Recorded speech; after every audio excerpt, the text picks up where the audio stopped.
leader mondial, l'association que j'ai créée en 2000 est heureuse de vous accueillir pour manifester notre joie du renouvellement du label French Tech Clermont-Auvergne pour notre région.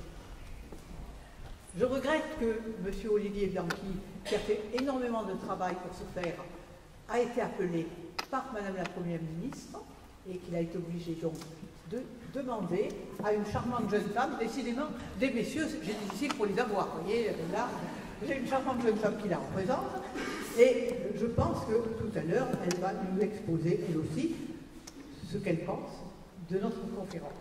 Elle s'appelle Blandine Gaillot, elle est conseillère Auvergne Métropole, déléguée du numérique.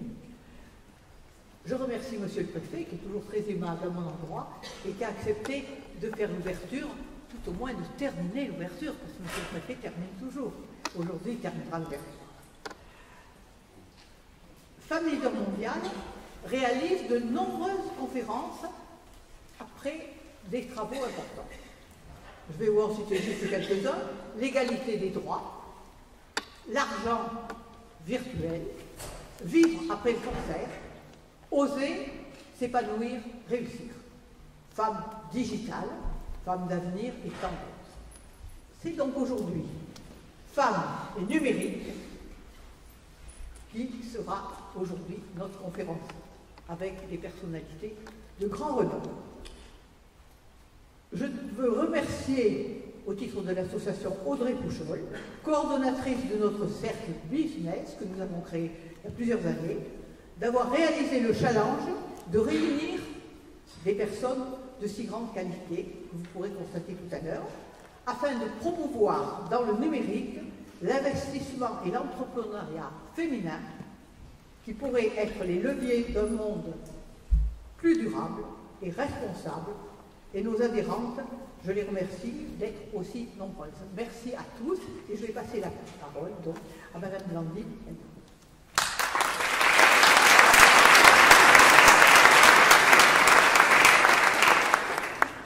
Bonsoir à toutes et tous. Merci Nicole.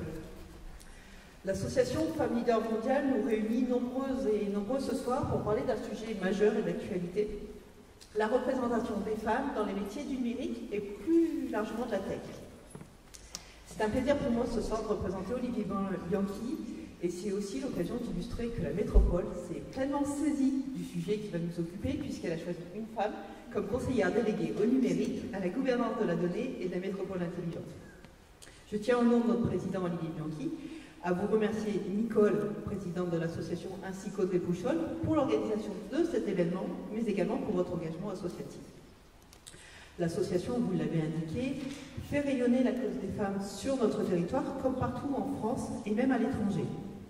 Elle a vocation à sensibiliser à la place des femmes dans tous les domaines d'activité et on sait ô combien cela est nécessaire. Car si l'égalité entre les femmes et les hommes est inscrite dans le préambule de la Constitution, beaucoup reste à faire pour changer concrètement les choses. Mais alors, pourquoi les femmes n'osent pas? Pourquoi sans cesse ce syndrome de l'imposteur entrave-t-il la majorité des parcours féminins et comment remédier à cette situation? L'une des réponses se trouve peut-être probablement dans les outils législatifs que sont les lois Copé-Zimmermann et Erickson. Et ce n'est pas là l'unique sujet. Pourquoi encore aujourd'hui 50% des femmes affirment que la maternité a freiné leur carrière, alors que seulement 18% des pères font ce même constat? Pour en venir au sujet, comment expliquer que, dans un contexte de pénurie des talents, les femmes ne se tournent pas vers les métiers du numérique? Ce secteur est pourtant innovant, créatif, et il est majoritairement présenté par les hommes, alors même que les femmes, dans les années 50, étaient plus nombreuses que les hommes dans les métiers de l'informatique. Quelles ressources mobiliser pour démythifier ces métiers? Le secteur n'est peut-être pas en soi le seul responsable, au regard notamment de la non-mixité en amont de l'entrée sur le marché de l'emploi. Il me semble qu'un des sujets tourne autour de l'orientation professionnelle. C'est un des axes majeurs sur lequel travailler pour remédier à ce constat. En effet, la proportion d'étudiantes au sein des formations scientifiques dans le supérieur demeure toujours marginale aujourd'hui. La féminisation des promotions en école d'ingénieurs s'élève en moyenne à 28% des effectifs.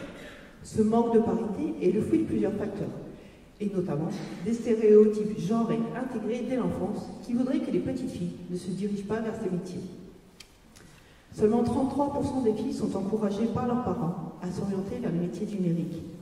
Attention au discours que nous tenons tous à nos enfants. À cela s'ajoute que dans les métiers du numérique, les femmes sont toujours confrontées, hélas, au sexisme et aux discriminations. 46% des femmes ont déjà été victimes de comportements sexistes depuis le début de leur carrière, soit 8 points de plus que dans les autres secteurs d'activité. Aujourd'hui, les femmes représentent seulement 17% des salariés dans les métiers de la tech. Et si on s'attarde encore plus particulièrement au cas des startups, les chiffres sont encore plus alertants.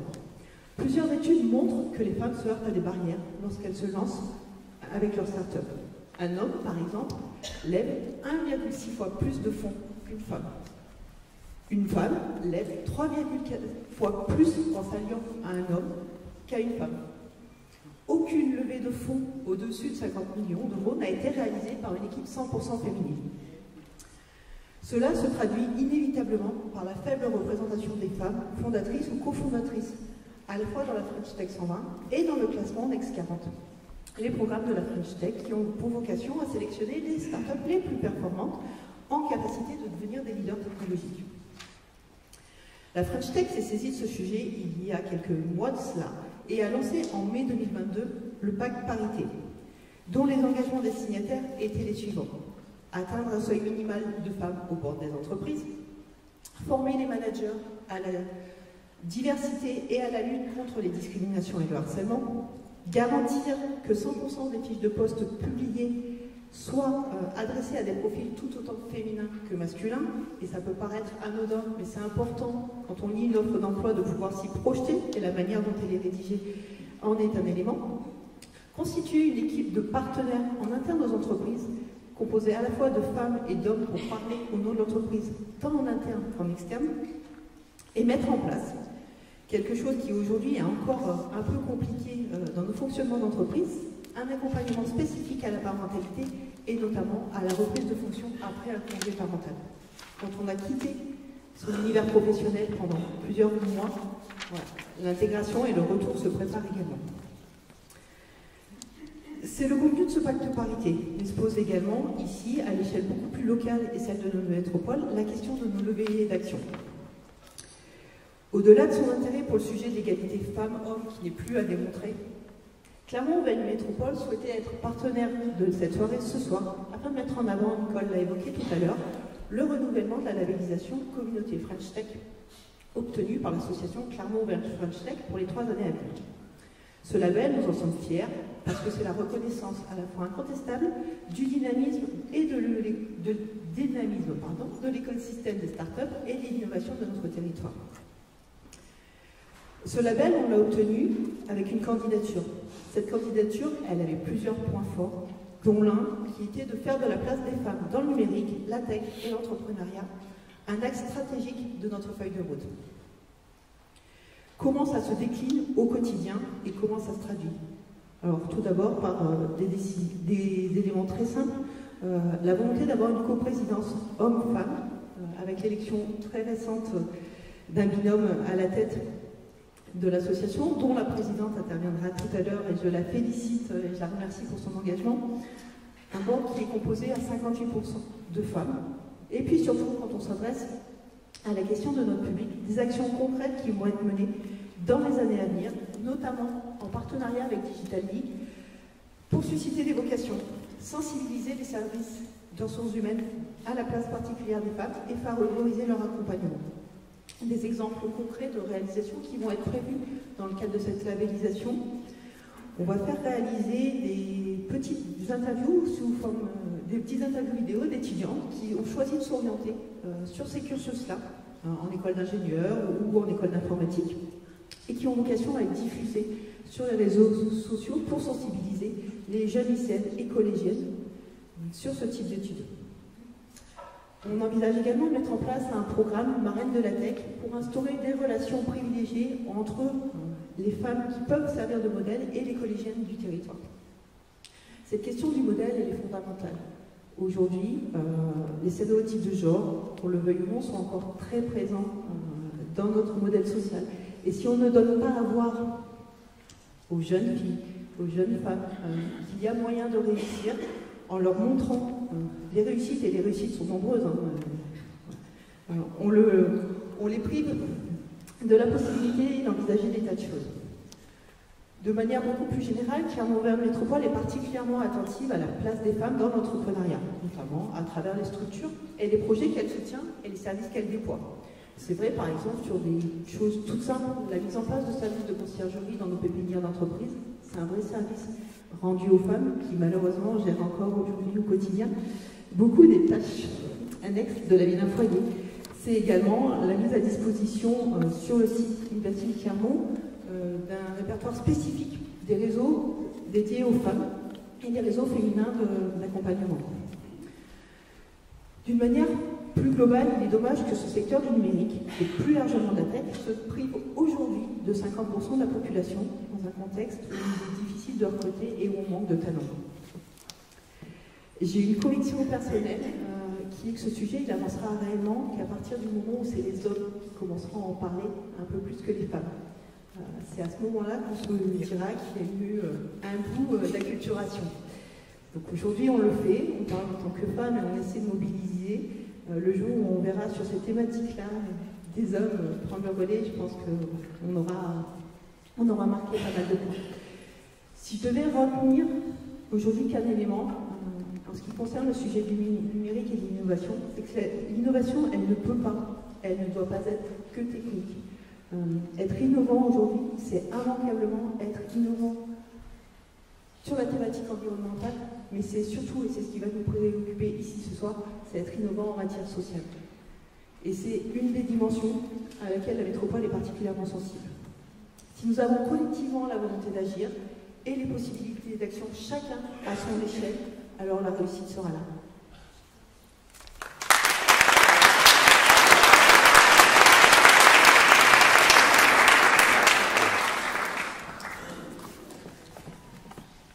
La présidente, elle tourne les pages comme dans un concert. Pour ceux qui l'ignoreraient, je m'appelle Chopin. Madame la Présidente, merci. Non, j'en supplie. Pas ça. Madame la Présidente, merci de votre invitation. Madame, merci de ce beau discours savant et intelligent et intéressant. Et vous voyez, un homme va s'exprimer. Le jour est arrivé. Ce jour est arrivé, vous voyez, il est arrivé plus vite que vous ne le pensiez. Je salue les élus qui sont ici, je salue le président Barbin qui est ici, je salue toutes celles et ceux qui sont ici. Donc Madame la Présidente, c'est un exercice difficile, mais avec un plaisir renouvelé, que je vais clôturer cette ouverture. Allez-je dire que seul un homme est capable de faire ça? Non, ça ne serait pas en ces lieux que je dois faire ça. Mais vraiment, je suis heureux d'être ici, vous le savez. Ça m'a demandé un peu de gymnastique, mais je suis arrivé. Une nouvelle fois, l'action m'est donnée de saluer votre action, Madame la Présidente, et au travers, vous, évidemment, l'œuvre de l'association Femmes Leaders Mondiales. Nous sommes donc réunis aujourd'hui pour échanger autour d'un nouveau sujet de société, encore trop peu médiatisé, à notre sens, à savoir la parité dans le numérique. Cette question devient en effet, comme vous l'avez très bien dit, une préoccupation majeure dans notre société et pour cause. Le numérique, vous le savez, mesdames et messieurs, est un secteur en constante évolution qui impacte, on en parlait tout à l'heure, tous les aspects de notre vie. Et il est crucial que tout le monde puisse y trouver sa place.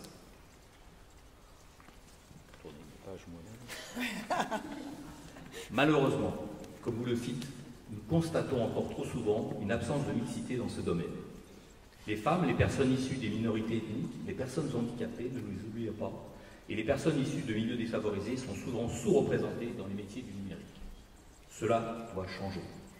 Il est aussi important de rappeler que la mixité n'est pas seulement une question de justice sociale, c'est également, et vous l'avez dit, un enjeu économique majeur. Le numérique est un secteur qui connaît une croissance fulgurante et qui doit donc être accompagné par les services de l'État, mais aussi par les chambres consulaires, Monsieur le Président. En tant que préfet, je suis en effet convaincu que nous devons agir de concert pour favoriser cette mixité. Si le gouvernement accorde une grande importance à la promotion de l'égalité entre les femmes et les hommes et à ces enjeux, c'est qu'aujourd'hui, la question de la parité apparaît bien comme un élément déterminant, à la fois en termes d'acquis démocratiques, de performance économique, de cohésion sociale mais aussi comme un sujet central de modernisation de la vie politique. Cela passe par plusieurs actions concrètes, vous en avez rappelé un certain nombre, madame, notamment la sensibilisation des jeunes, dès leur plus jeune âge, au métier du numérique, et évidemment en particulier les filles et les personnes issues des milieux défavorisés. Les nombreuses missions portées par le service civique vont en ce sens, mais aussi sur la promotion des politiques de diversité et d'inclusion à destination des entreprises. La mixité et l'égalité professionnelle font partie des grandes préoccupations de l'État. Pour rappel, l'égalité entre les femmes et les hommes a ainsi été déclarée grande cause du quinquennat par le président de la République. Et enfin, en soutenant les initiatives visant à développer les compétences numériques des populations les plus éloignées de l'emploi. Vous avez peut-être entendu parler du déploiement des maisons France Service, dans lesquelles les maisons, les aides au numérique trouvent tout leur sens. Mesdames et messieurs, je suis convaincu que nous pourrons faire du numérique un domaine inclusif et ouvert à tous. Quand je dis tous, vous avez bien compris que ça veut dire toutes. Cette mutation est en cours, même si les avancées réalisées n'effacent pas encore les difficultés qui persistent et que vous avez rappelées. Je sais que dans cette salle, il y a de nombreux professionnels du droit dans l'assistance. Je saisis donc cette occasion pour saluer votre rôle, votre action en faveur de l'accessibilité et l'effectivité des droits affirmés dans notre Constitution, comme vous l'avez rappelé, dans nos lois et dans nos règlements. Si je suis à vos côtés aujourd'hui, Madame la Présidente, outre le plaisir de vous retrouver, c'est aussi pour encourager l'entrepreneuriat au féminin. C'est pour encourager notre jeunesse à prendre confiance dans ses voies professionnelles et à oser. Le terme est fort. Votre manifestation aujourd'hui va contribuer à déconstruire les stéréotypes de genre. C'est collectivement que nous parviendrons à faire évoluer ces inégalités. Je vous remercie.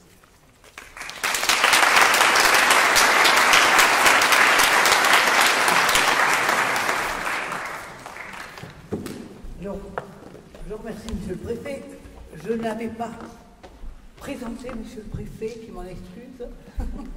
Mais comme tout le monde le connaît, je crois que ce n'est pas la peine, il est partout, il aide tout le monde. Donc je suis ravie qu'aujourd'hui, il ait accepté de venir conclure l'ouverture. Merci Monsieur le Préfet. Alors je vais demander à Audrey Pouchol de venir donc, puisque c'est elle qui a œuvré pour réunir toutes les personnes qui vont s'exprimer au titre du numérique.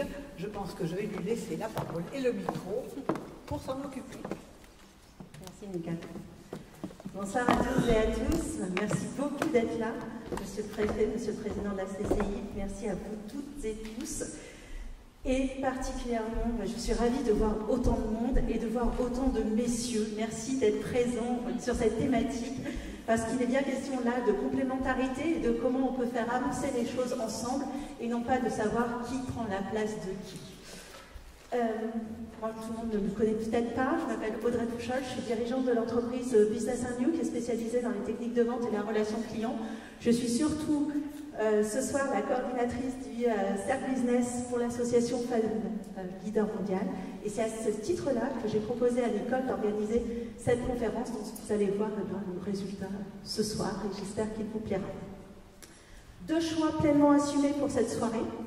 Le premier, c'est le thème du numérique. Alors c'était pour prendre un exemple d'univers en déséquilibre, d'univers dans lequel la mixité n'est pas totalement acquise, loin de là. On aurait pu prendre le BTP, on aurait pu prendre l'industrie. Et on est pleinement consciente que ça existe aussi dans l'autre sens. Et je me suis rappelé en préparant cette conférence qu'il y a bien longtemps, quand je recrutais des hôtesses d'accueil, j'étais bien contente de temps en temps d'aller chercher aussi des hommes, des hôtes d'accueil, pour nuancer un petit peu l'atmosphère qu'il pouvait y avoir dans l'équipe. Le numérique, pourquoi? Parce qu'il est omniprésent aujourd'hui dans nos vies, dans la mienne, dans la vôtre, aussi bien dans nos quotidiens personnels que professionnels. Et puis parce que moi j'ai la chance, je regarde un peu au fond là-bas, de travailler avec beaucoup d'ingénieurs, dont des femmes, qui sont très loin des stéréotypes qu'on peut avoir sur elles, et elles m'inspirent au quotidien.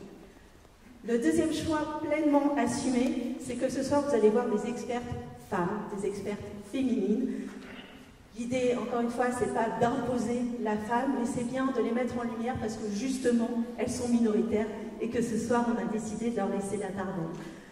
On a même réussi l'exploit, c'est ce qu'on se disait avec Nicole tout à l'heure, de transformer la présence de Monsieur Olivier Bianchi en représentante féminine. Alors, Monsieur le Préfet, Monsieur le Président de la CCI, tous les messieurs dans cette salle, n'ayez crainte, ce n'est pas dangereux.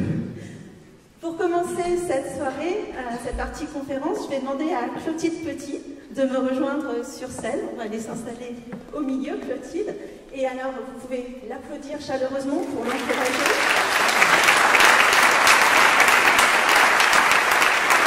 Et puis aussi parce qu'elle arrive de Lyon, alors c'est pas la Silicon Valley, mais c'est quand même un trajet qu'elle a fait pour nous et cela nous honore. Merci beaucoup Clotilde d'être avec nous ce soir. Alors, je prends mes petites fiches, hein, vous avez vu que j'ai des fiches super numériques. Pour appuyer justement cette complémentarité, moi je voulais quand même souligner que c'est un homme qui nous a mis en relation ce soir, voilà, et que j'ai trouvé que c'était une super idée parce que, Clotilde, vous allez le voir, elle travaille dans le secteur du médical et Nicole l'a rappelé tout à l'heure, à Femme Leader Mondial, on a une grande tradition de conférences organisées autour des maladies cardiovasculaires, du cancer, toutes ces choses qui tournent autour de notre santé. Et vous allez voir que Clotilde elle va nous permettre de mettre une sorte de fil rouge avec ça et de passer du médical au numérique en douceur. Clotilde, qui es-tu? Et puis c'est quoi Pulse Life et ce secteur du médical que tu défends ce soir? D'abord Audrey, merci beaucoup. Audrey et Nicole, merci beaucoup pour votre invitation ce soir. Je suis extrêmement fière de porter l'étendard ce soir de la technologie, de l'entrepreneuriat féminin. Et voilà, je suis très heureuse d'être là. Moi, je suis Clotilde Petit, je suis cofondatrice de 360 Médical, qui a deux entités. Une première entité qui crée Pulse Life, le Google professionnel des médecins. Aujourd'hui, on a plus de 700 000 utilisateurs soignants dans le monde qui prennent des décisions médicales éclairées grâce à nos outils, nos technologies, notamment basées sur de l'intelligence artificielle. La deuxième entité de 360 Médical, c'est Billy. C'est un service d'accompagnement des laboratoires pharmaceutiques dans la promotion du médicament, une promotion éthique et qualitative qui est réellement positionnée au service du soignant. On utilise la donnée comportementale qu'on récupère de Pulse Life pour affiner l'approche auprès des médecins. Donc voilà, aujourd'hui 360 Médical, c'est un peu moins de 100 collaborateurs, plusieurs millions de chiffres d'affaires, et on est présent dans le monde, en France, en Espagne, en Amérique latine, au UK. Mon rôle, moi, c'est d'être directrice générale. J'aime bien dire que je transforme une vision stratégique en plan d'action, en résultats sonnants et trébuchants. Mon rôle, c'est de travailler sur l'organisation des équipes, mettre les bonnes personnes au bon endroit pour relever les bons challenges et nous permettre d'avancer. Et alors, quand on te voit ce soir, tu es toute jeune, on se dit que cette entreprise, tu l'as créée en 2014, si je ne dis pas de bêtises, on est bien ça. Comment tu as eu cette envie d'entreprendre? Comment ça t'est venu, cette idée saugrenue, finalement? Oui, effectivement, je suis peut-être toute jeune, mais j'ai quand même 37 ans, donc c'est plus si jeune que ça. Et je voulais aussi vous dire que j'avais 3 enfants et 3 enfants qui étaient petits, et un mari évidemment merveilleux qui simplifie cette approche. Ce qui m'a emmené à entreprendre, j'ai réfléchi un petit peu avant cette conférence pour me demander qu'est-ce qui avait fait de moi une entrepreneuse. J'ai trouvé 2 choses dans mon parcours qui m'ont semblé significatives. Moi, je suis fille de médecin et d'une prof, un milieu assez classique, une éducation relativement conservatrice, rien de très très nouveau, mais j'ai la grande chance d'avoir 3 frères. Et ces 3 frères, ça a vraiment forgé d'un côté ma capacité à évoluer dans des milieux d'hommes, parce que je connais bien les hommes. Et donc ils ne font pas peur. Non, ils me font pas peur, et même il y a un moment où j'étais plus à l'aise dans des milieux plutôt masculins que féminins. Et donc ces 3 frères, ça m'a forgé parce que depuis toute petite, je me suis toujours dit qu'il était hors de question que je ne fasse pas la même chose qu'eux. Je me souviens que c'était la même chose, soit pour une course à pied où il faut aller au bout du chemin, il était hors de question que j'arrive la dernière. Et de la même manière, si ils avaient 32 pâtes dans leurs assiettes, il était hors de question que j'ai pas 32 pâtes dans mon assiette. Donc ça a toujours été effectivement très fort et ça m'a vraiment construite. Et puis l'autre force, l'autre grand cadeau, je pense que mes parents m'ont donné, c'est cette notion de confiance. On parlait tout à l'heure de syndrome de l'imposteur. Moi, j'ai des parents qui m'ont appris que tout était possible. On m'a répété 1000 fois peut-être, quand on veut, on peut. Quand on veut aller cueillir ses rêves, on peut aller les chercher. Et donc ça, forcément, ça ouvre un champ des possibles mental qui est extrêmement large. Et puis ensuite, je suis née dans une famille qui a la foi, et ça, c'est aussi quelque chose qui est important, parce que j'ai à tout moment la sensation que j'ai un regard bienveillant de là-haut qui me regarde et qui me donne confiance. Rien ne peut vraiment m'arriver. Donc voilà, ça, c'est des éléments qui font que j'ai une confiance certainement au démarrage qui est peut-être plus forte que d'autres. Oui, et puis alors deux choses là-dedans. La première, c'est que tu m'avais dit, de toute façon, même si ça n'avait pas été avec mon frère et un ami que tu as créé, je l'aurais fait quand même parce que j'avais envie d'entreprendre. Donc on sent que ça, c'est vraiment ancré en toi. Et puis l'autre chose que tu as évoquée, que Mme Gallot a évoqué aussi tout à l'heure, c'est le rôle de l'éducation. Comment ces choses-là sont ancrées depuis tout petit, en fait, dans nos habitudes. Et alors, en discutant ce midi, j'ai repensé à quelque chose, c'est que si vous regardez votre voisin, je ne sais pas si vous avez des vestes, des chemisiers, même le bouton de votre pantalon, vous allez voir que les garçons et les filles n'ont pas le boutonnage dans le même sens. Donc, vous voyez comment, en fait, ces choses-là sont ancrées dans nos habitudes depuis qu'on est tout petit, parce que même pour s'habiller, on ne met pas les choses dans le même sens. Néanmoins, on est OK, donc tu as cette envie d'entreprendre, tu n'as pas peur, tu as le côté nos limites, en tout cas, si on veut, on peut. Mais encore là, pourquoi la tech en fait? Parce que ça, c'est encore un choix saugrenu pour une fille, finalement. Oui, tout à fait. Et ça, du coup, je continue un tout petit peu l'histoire entrepreneuriale pour savoir qu'est-ce qui m'a emmené dans ce secteur-là. En fait, j'ai démarré, moi je travaillais dans une entreprise, dans une grosse boîte. J'avais, pendant ma formation, découvert le goût d'entreprendre. J'avais envie de cette liberté d'action, cette liberté d'impact. J'avais vu dans les boîtes qu'il y avait plein de choses à faire, mais j'avais envie de plus de liberté. Et donc un jour, mon frère m'a appelé, mon frère est médecin, à ce moment-là il est interne, oncologue radiothérapeute, et il me dit j'ai une super idée, j'ai vraiment une idée de boîte, par contre je ne sais pas du tout comment faire.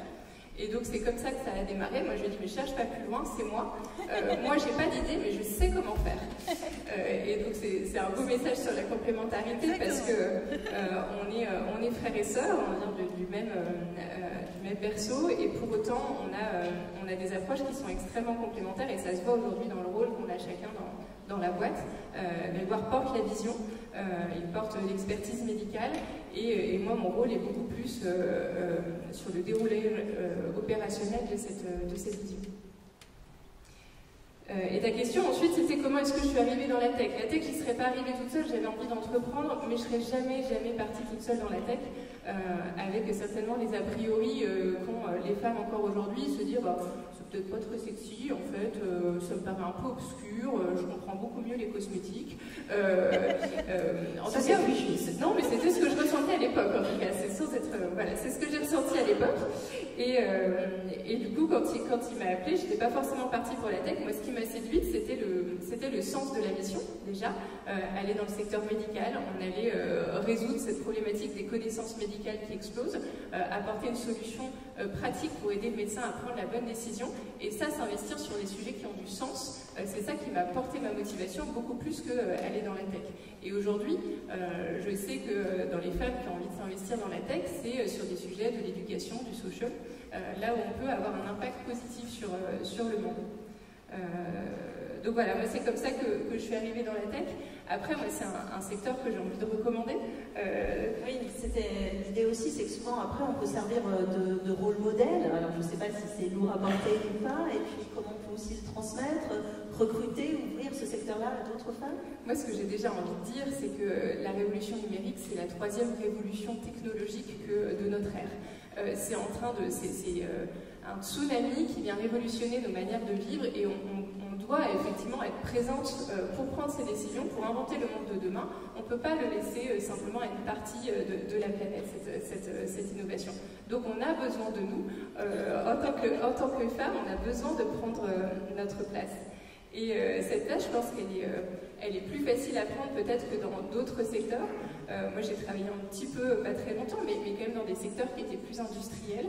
Et le monde de la tech est un monde qui est assez jeune, ça pour le coup un côté ça manque certainement de diversité d'âge, mais on a quand même des nouvelles générations qui sont beaucoup plus, en tout cas qui sont ouverts à la mixité et qui laissent une place aux femmes peut-être plus facilement que ce que j'ai pu, à titre personnel, vivre dans d'autres secteurs. Et tu disais même qu'ils recherchent, c'est-à-dire que tu as des équipes, quand on échangeait en préparant, tu me disais il y a des équipes où j'aimerais, et même les membres de l'équipe, les collaborateurs, aimeraient avoir davantage de mixité dans leur équipe. Et après, ça se fait ou ça se fait pas en fonction de qui on rencontre et qui on a l'opportunité d'embaucher, mais il y a une volonté même.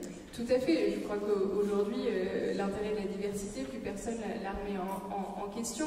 D'un côté, moi j'ai ce sentiment-là qu'une équipe diverse, on potentialise les qualités, on ouvre un nouveau champ des possibles, et puis les défauts se gomment. Quand on n'a pas 10 fois le même défaut qui s'exprime dans une équipe, évidemment, on est une équipe qui est plus équilibrée et qui va aller plus loin, être plus performante.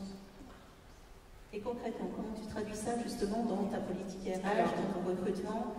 Alors nous, on est comme toutes les boîtes de la tech, on a des grandes difficultés à recruter tout court en ce moment. On a quand même la chance d'avoir une équipe au global qui est relativement équilibrée à 50% d'hommes et 50% de femmes. Ça, c'est la vision macro, mais la vision micro, elle est affreuse parce qu'on n'a que des tech et des data qui sont des hommes. On a une femme uniquement tech, et côté marketing, vente, là, on n'a que des femmes. Et quand on cherche à recruter un chef de projet digital homme, on n'en a pas. Et quand on cherche à recruter une femme data, on n'en a pas. Donc ça, c'est la grande difficulté du recrutement. Alors, il faut travailler sur l'attractivité des boîtes. Moi, j'ai le sentiment qu'on est dans un secteur porteur de sens. Donc, c'est certainement un avantage, mais on a aujourd'hui, dans une situation de pénurie de recrutement dans la tech au global, c'est très difficile de recruter des femmes. Après, il y a toute la problématique de l'évolution, de comment est-ce qu'on a des trajectoires qui sont homogènes, en tout cas qui ne sont pas liées au sexe. Nous, on a mis quelque chose en place qui est très simple, c'est des grilles de salaire transparentes, qui sont très claires, un skill mapping où chaque compétence est détaillée à chaque niveau de poste, et donc il n'y a plus vraiment de question de qui est où, de sexe. En fait, c'est simplement une question de compétence pour évoluer. Et de transparence pour vous, dans la communication interne de l'entreprise. Et comment mettre un coup d'accélérateur? Alors ça, je pense qu'on en rêve tous dans cette salle. J'ai souri en préparant le rendez-vous en me disant, il y a 10 ans, quand j'ai commencé à travailler, on disait, un tel, elle a évolué, c'est la promotion canapé. Aujourd'hui, ce week-end encore, il y a des copains qui me disaient, ah là là, une telle, elle a évolué, ouais, c'est pour les quotas. Donc voilà, on rêve du moment où on va évoluer, et puis on dira juste, mais elle est trop forte, c'est une machine. Ça, je savais, on avait évoqué ça, on avait parlé du fast-pass, on s'était dit que finalement, mettre un quota, ça a aussi le côté, des fois, un double tranchant, parce qu'il y a cette interprétation qu'on peut en faire en disant, oui, mais si elle l'a eu, c'est uniquement parce qu'il y avait un quota rempli. Ça peut semer le doute. Mais comment est-ce qu'on change les choses? Moi, j'avais pas réinventé le sujet, il y a plein de choses qui ont été évoquées. Voilà. Moi, ce que j'avais envie de partager ce soir, c'est déjà capitaliser sur nos forces. Nos forces, c'est de communiquer, c'est se mettre en réseau, effectivement s'inspirer les unes des autres, de nos expériences. Moi, j'avais eu l'immense chance de rencontrer Anne Méo, la papesse de la communication chez Image 7, qui m'avait démontré que justement on pouvait être entrepreneuse et avoir une famille, et avoir une vie épanouie, et ça m'avait inspirée. Je m'étais dit, mais c'est possible, tout à fait. Voilà, ensuite il faut combattre les idées reçues et nos petits démons qu'on a sur l'épaule en tant que femme. Les petits démons, c'est le syndrome de l'imposteur duquel on parlait tout à l'heure. Être capable de le faire taire. Et comment est-ce qu'on le fait taire? On le fait taire, c'est en apprivoisant aussi ses doutes, en ayant conscience des moments où, moi à titre personnel, j'ai des moments où je sens que j'ai ma confiance qui descend un peu, je me sens un peu moins bien dans mes baskets, je me sens moins légitime.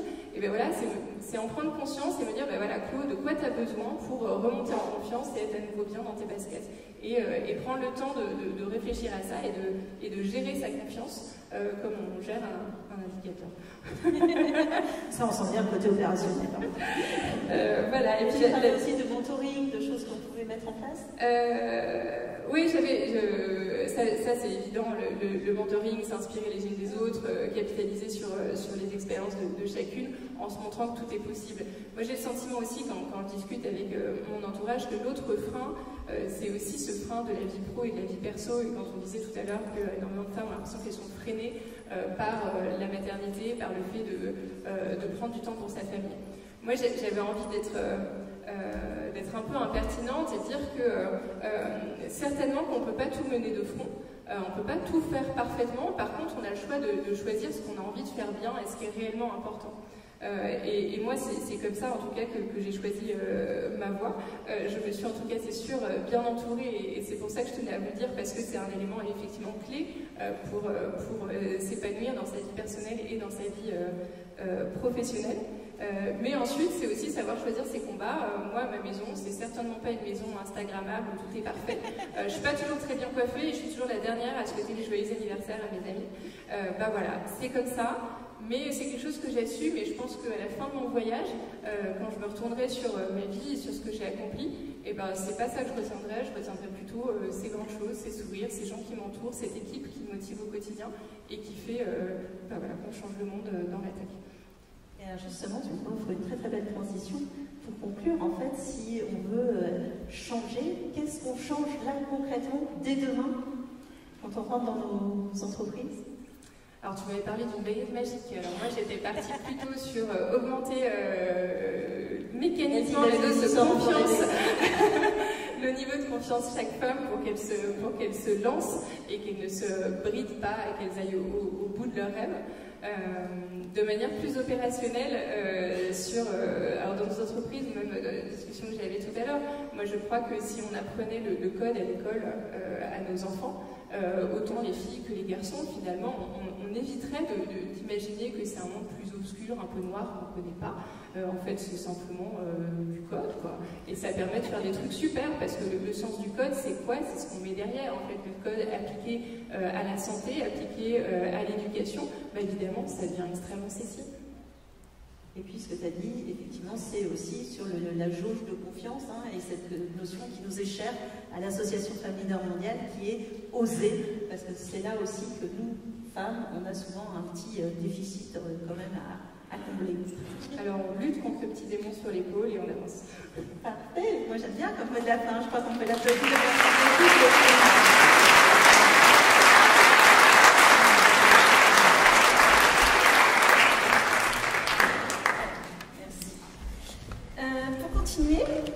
On vous propose donc une table ronde pour continuer à échanger sur ces sujets-là. Et je vais appeler pour ça Véronique Jal du Média Le Connecteur, qui est notre partenaire et qui va animer, modérer cette table ronde, qui sera constituée, donc je vais dire par ordre alphabétique, comme ça je ne prends pas de risque, de Loïc Marie d'Almasrena de l'école Saint-Plon, Nathalie de Beaufeuillou pour BNP Paribas, vous pouvez les applaudir, ça va les encourager. Alexandra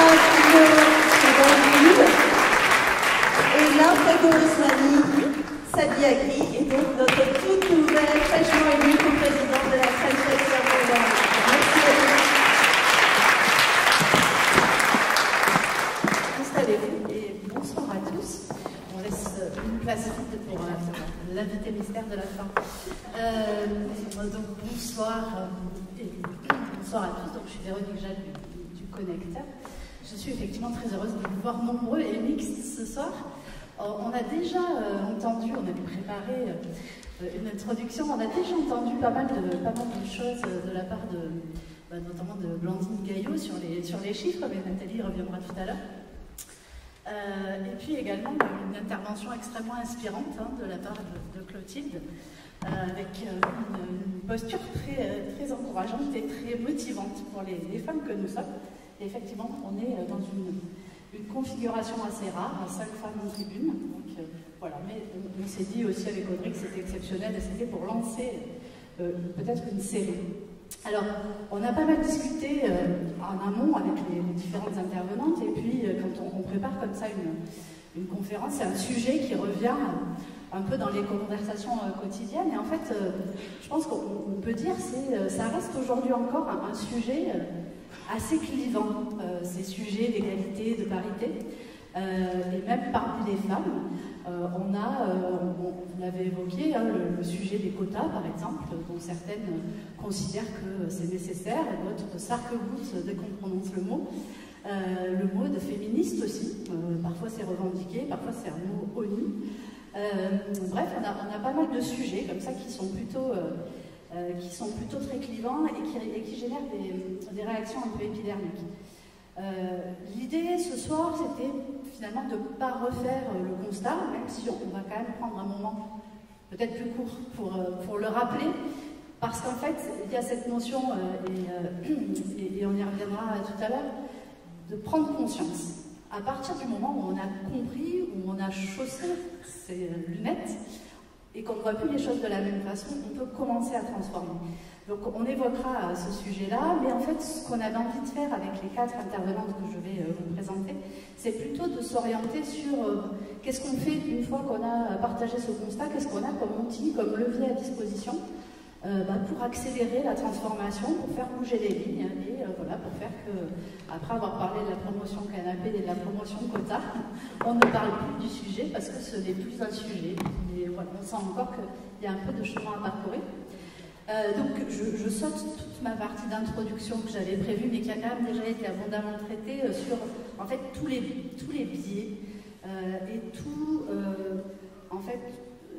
ces freins qui sont aujourd'hui extrêmement documentés, chiffrés et qui ont fait l'objet de recherches scientifiques nombreuses. Aujourd'hui, tout ça est extrêmement bien expliqué. Je vous renvoie, on a construit un dossier spécial d'ailleurs sur le connecteur à l'occasion de cette conférence, sur la théorie des 5 M. Je ne sais pas si ça vous parle, mais en tout cas c'est un travail de 3 chercheuses américaines, suédoises et canadiennes, je crois. Et les 5 M qui résument en fait les champs, les freins qui peuvent nuire en fait à l'initiative féminine, que ce soit dans l'entrepreneuriat ou dans l'entreprise. Les 5, c'est maso et mezzo. C'est tout ce qui va concerner l'héritage culturel, on va dire, tout ce qui est normes sociales, etc. Il y a aussi le rapport à l'argent, on en parlera tout à l'heure, monnaie, tout ce qui est lié à la maternité, on l'a évoqué aussi. Par maternité, on parle en fait de tout ce qui est lié à la famille, à la charge mentale, à la répartition des tâches, etc. Il y a aussi un M qui est le M du management, avec la capacité à lâcher prise, à accepter de ne pas tout maîtriser, et j'en ai oublié un. Que j'évoque rapidement. Non, je vous ai tous dit. Donc voilà, en fait tout ça aujourd'hui, on le sait, on l'a évoqué, on a parlé d'éducation, on a parlé de répartition des tâches, on a parlé... Donc voilà, en fait aujourd'hui, la situation, elle est indéniable. Et pour autant, dans ces différentes structures, des choses sont engagées et qui commencent à produire des effets. Donc c'est ce dont on va parler avec nos interlocutrices, que je vais donc vous présenter. Alors je commence à ma droite par Nathalie de Cofiou. Tu te présenteras peut-être plus en détail, mais aujourd'hui tu es au sein de BNP Paribas, en charge du pôle Y, qui s'occupe d'innovation, on va dire. Et toi tu as un poste, du coup un double regard qui est intéressant, puisque tu es à la fois, tu as un regard à la fois sur le financement des entreprises, et notamment des entreprises créées par des femmes, mais pas que justement. Et puis, tu as aussi la responsabilité de tout ce qui concerne la transition, donc les transitions écologiques, mais aussi tout ce qui va concerner la RSE et les questions d'égalité. Donc ça te donne un regard particulier, et on te demandera tout à l'heure un petit focus avec quelques chiffres pour bien partager le socle de départ. À ma gauche maintenant, Loïc, Marie Dalmasrena, toi tu es directrice de Simplon. Tu expliqueras pour ceux qui ne connaîtraient pas encore cette école ce que c'est, mais en fait ce qui nous paraissait intéressant dans ta présence aujourd'hui, on a bien identifié le fait que quand on veut recruter des femmes dans la tech, on constate souvent une pénurie. Donc ça veut dire qu'à un moment, il faut générer des vocations. Pour générer des vocations, il faut parfois aller chercher les gens de manière différente. Et c'est un peu de ça dont tu nous parleras. Je continue avec Laure Prévost-Osmani. Donc toi, tu as une double casquette ce soir. Tu es directrice générale de Seb-Agri, donc entreprise qui conçoit des tracteurs électriques. Et tu es depuis peu co-présidente avec ta moitié de présidence, Lionel Fauché-Laval, de la French Tech Clermont-Auvergne. Et pour toi, à la fois dans ton entreprise et dans ce projet, dans cette nouvelle réalité de co-président, la notion d'égalité, d'équilibre à l'intérieur de l'entreprise, tu en as fait un projet et managérial et un combat pour l'avenir de la French Tech. Et voilà, je termine par Alexandra Pinault. Toi, tu es RH de Braincube, qui est une entreprise du secteur industriel dans un environnement international. Et toi aussi, tu as engagé la Braincube en fait, dans une évolution de la relation à la parité, à l'égalité femmes-hommes. Donc voilà, donc c'est ce que nous allons faire aujourd'hui. Notre objectif, c'est d'avoir cette double approche, la prise de conscience et puis surtout l'inspiration, parce qu'en fait, ce qu'on voudrait produire comme effet, c'est que chacun reparte avec donc, ce nouveau regard et puis surtout une envie un peu irrépressible d'agir et de changer les choses. Alors on va donc commencer avec toi, Nathalie, en posant les bases. On a déjà entendu quelques chiffres, mais est-ce que tu peux nous resituer, voilà, pour qu'en fait on soit tous alignés sur cette compréhension de l'enjeu? Oui, merci. Allô? Oui, merci Véronique.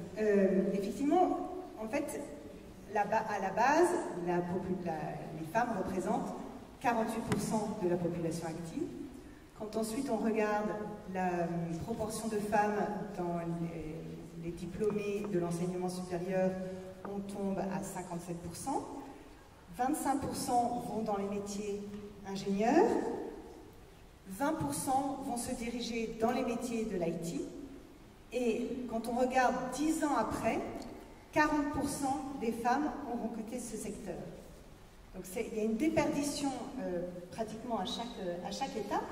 Et quand on le retranspose du coup dans la création d'entreprises, un domaine que je connais mieux, dans les startups innovantes, le chiffre avait été donné tout à l'heure également, donc on est à 19% de startups dirigées par les femmes, seulement entre 2 et 5% des fonds levés sont investis dans des entreprises dirigées par des femmes, et puis 0 femmes CEO dans le Next 40. Alors, partant de ce constat-là, BNP Paribas a réalisé aussi un observatoire de l'entrepreneuriat féminin en 2018 et 2019 sur un panel de 600 entreprises, 50% dirigées par des hommes et 50% dirigées par des femmes, pour essayer de comprendre les attentes, les besoins, les freins à la création d'entreprises pour pouvoir y remédier, sachant que, évidemment, la mixité dans les équipes est un des piliers du développement durable sur lequel BNP Paribas s'est engagé. Alors, je ne vais pas vous détailler tout ce rapport qui est sorti, mais en revanche, je voulais quand même partager avec vous quelques données. Alors déjà, c'était intéressant parce que ça reprenait les motivations de la création de Clotilde. 60% des femmes interrogées dans l'ambition, c'est de trouver du sens et d'être engagées dans la transformation de la société.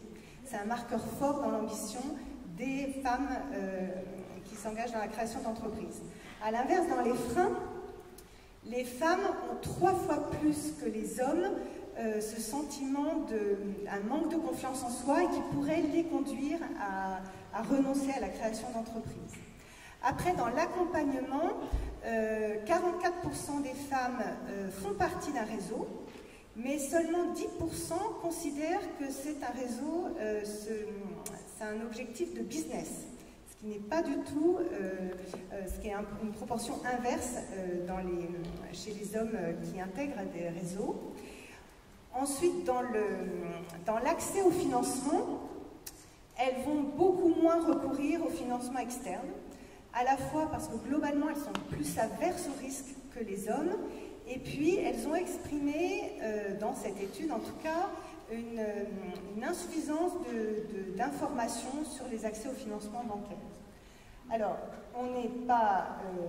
fort de ces constats-là, on a lancé un dispositif qui s'appelle Connectors chez BNP Paribas, qui vise à la fois à fédérer un réseau fléché vers nos réseaux partenaires d'entrepreneuriat féminin pour accompagner, aider, booster les femmes entrepreneurs. On veut également booster l'accès au financement bancaire. Dans le financement bancaire, on ne parle pas de discrimination positive pour l'entrepreneuriat féminin. Un banquier, dans son analyse de risque, va s'attacher à la pertinence du projet, à sa performance économique pour sa décision de crédit. Mais en revanche, on va faire en sorte de lever, d'évacuer les blocages pour l'accès au financement bancaire et oser d'aller demander plus de financement. Ensuite, il faut, pour pouvoir accompagner le changement, il faut aussi qu'on mesure. Donc on a beaucoup plus fléché et estimé les montants destinés à l'entrepreneuriat féminin pour pouvoir montrer l'évolution.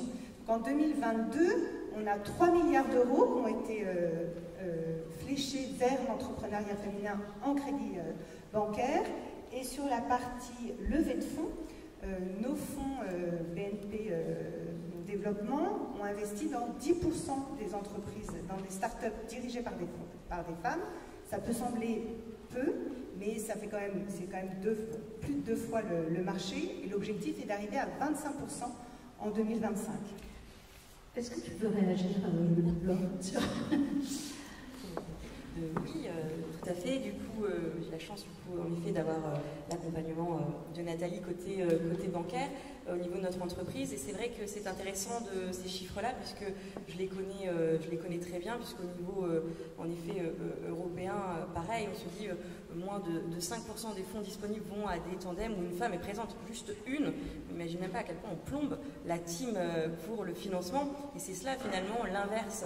Moi, je fais le clin d'œil inverse des quotas, puisque finalement, on a le sentiment que si on arrive dans une team au niveau du board, et bien finalement, on vient dévaloriser l'entreprise plutôt que de reconnaître nos compétences, puisqu'on se rend bien compte que 95% des fonds vont aux hommes.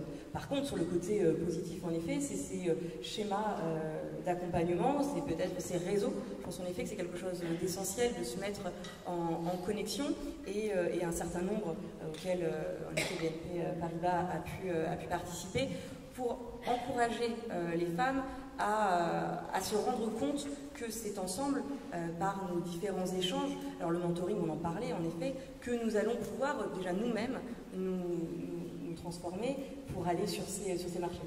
Si je me permets de juste le petit point, c'est seulement penser, c'est là où moi je mettrai mes lunettes et qui m'ont bien ouvert les yeux en me rendant compte que par moment, certaines conversations, moi je suis du coup sur un board mixte, on est 2 cofondateurs, et souvent dans certaines conversations financières, eh bien on s'adresse à l'homme autour de la table, alors que pourtant c'est moi qui m'occupe de la finance, des levées de fonds et de tous les dossiers. Et donc du coup il faut un certain temps pour qu'ils se rendent compte que finalement c'est mon dossier et que c'est moi du coup avec qui il va falloir évaluer et échanger. Alors évidemment petit à petit ça perturbe, et puis après ils s'en remettent très bien et on arrive à dépasser cet élément. Mais par contre ce n'est pas uniquement, et ça c'est une charge que j'aimerais tout de suite lever pour les femmes entrepreneurs, c'est uniquement nous qui nous mettons des bâtons dans les roues. Enfin, je pense qu'il faut aussi se mettre, on n'est pas juste obligé de se booster toute seule sa confiance, si on n'y arrive pas c'est que à cause de moi. Non, on peut faire mieux, on peut s'entraider. Par contre, en effet, il y a aussi un biais qui est sociétal. Une société qui a été construite depuis aujourd'hui des centaines, millénaires, j'allais dire. Et ce qui est vraiment le cas, on porte ça inscrit, et donc il faut forcément un peu de temps pour y arriver. Mais par contre, penser que c'est uniquement de l'auto-évaluation, je pense que ce serait amoindrir un peu l'impact de ce que l'on peut faire collectivement. Alors évidemment, ce qu'on parlait mixte, les hommes doivent être impliqués évidemment, mais si on attend uniquement qu'ils se décident seuls, j'ai bien peur que même 2100, avec le Haut Commissariat à l'égalité, on n'y soit toujours pas. Donc il va falloir un tout petit peu pousser, mais avec cet esprit de se dire qu'ensemble, on est plus forte, plus fort, et que nos entreprises sont moins risquées, ont été plus résilientes au Covid, ont un impact positif sur la société. Et donc finalement, si on parle de développement durable, de transition, les femmes doivent faire partie de l'équation. Oui, je me doutais que tu avais envie de réagir sur ce point-là. Et je notais, je ne sais plus si tu l'as dit dans l'introduction du pacte parité French Tech, il y a cette petite phrase que j'ai copiée à ce phénomène, celui de l'absence de femmes dans le Next 40. S'ajoute le fait que les fonds d'investissement eux-mêmes très masculins viennent accroître la part des hommes dans les conseils d'administration des startups. Voilà. Bref, on a dit qu'on n'allait pas réinventer l'eau tiède sur le constat. Donc ce que je vous propose, c'est que du coup, on passe à qu'est-ce qu'on fait avec ça. Et donc, Loïc Marie, ça va être à toi. Le sujet, on l'a déjà un peu évoqué, quand on parle de ces enjeux de féminisation, on sait qu'il y a plein de choses entrées, et une de celles qui est importante, dont vous reparlerez, Laure et Alexandra, c'est la prééminence masculine dans certains secteurs. Là aussi, j'ai lu quelque part, en fait, dans une équipe, et vous l'avez évoqué tout à l'heure, ce qui est important, c'est l'équilibre. En fait, excusez-moi, je recherche la ligne. Voilà. Une masse critique de 30 à 40% de sexe opposé est nécessaire pour impacter durablement les codes, la culture, l'ambiance, l'environnement de travail d'une entreprise. Donc voilà, on n'est pas là non plus pour dire qu'il faut des femmes partout, et à l'inverse, il faut des hommes partout, il faut de l'équilibre. Et donc, pour créer des vocations, comment Simplon, en fait, aborde cette question avec cette approche très particulière. C'est une école spécifique, Simplon. Donc, est-ce que tu peux nous expliquer? Bonsoir. Vous m'entendez? Oui. Très bien. Donc, Simplon, qui sommes-nous? Nous sommes un réseau de fabriques. Nous formons des publics dans les métiers du numérique. Et nous partons du constat qu'avec la diversité, avec la mixité, ce peut être un formidable catalyseur de résilience et d'innovation sociale, mais aussi de performance pour les entreprises. Nous allons recruter et on va sourcer, parce que c'est de ça dont il s'agit, c'est d'aller sourcer des publics qui sont sous-représentés dans les métiers de la tech, qui sont sous-représentés et qui de toute façon du départ ont des biais de sous-estimation. On va aller sourcer, alors on va faire un amalgame, on va sourcer des personnes en situation de handicap parce qu'on sait... Est-ce qu'il est possible de rapprocher le micro? Ah ouais, je peux, tout à fait. J'avais peur que ça vous agresse parce que j'ai une voix qui porte un peu. Pardon, merci. Donc on va aller sourcer des personnes en situation de handicap, on va également aller sourcer des réfugiés, mais aussi des femmes, parce que ces personnes-là, si on ne va pas les chercher, si on ne va pas les prendre par la main, ce ne sont pas des profils qui viendront dans les formations et dans les métiers de la tech. Ça, c'est une évidence incontestable. Aujourd'hui, dans nos formations, on recrute environ 28% de femmes. La moyenne nationale, c'est 38 chez Simplon. Donc, on a encore un peu de boulot à faire sur le territoire. Mais ce territoire, il est riche. On a des prescripteurs, on a plein de partenaires, et c'est vers eux dont il faut aller s'inspirer et aller les chercher. On a plein d'actions qui existent sur le territoire. On va, avec nos apprenants qui sont là aussi ce soir, on va dans les collèges, on va dans des forums et on va faire du live coding, c'est-à-dire on va faire voir, tout à l'heure on le disait, montrer à des jeunes filles, à des collégiens, des collégiennes, c'est quoi la tech, c'est quoi coder, qu'est-ce que ça veut dire, pour dépoussiérer justement tout ça, pour s'enlever cette pression sociale et sociétale.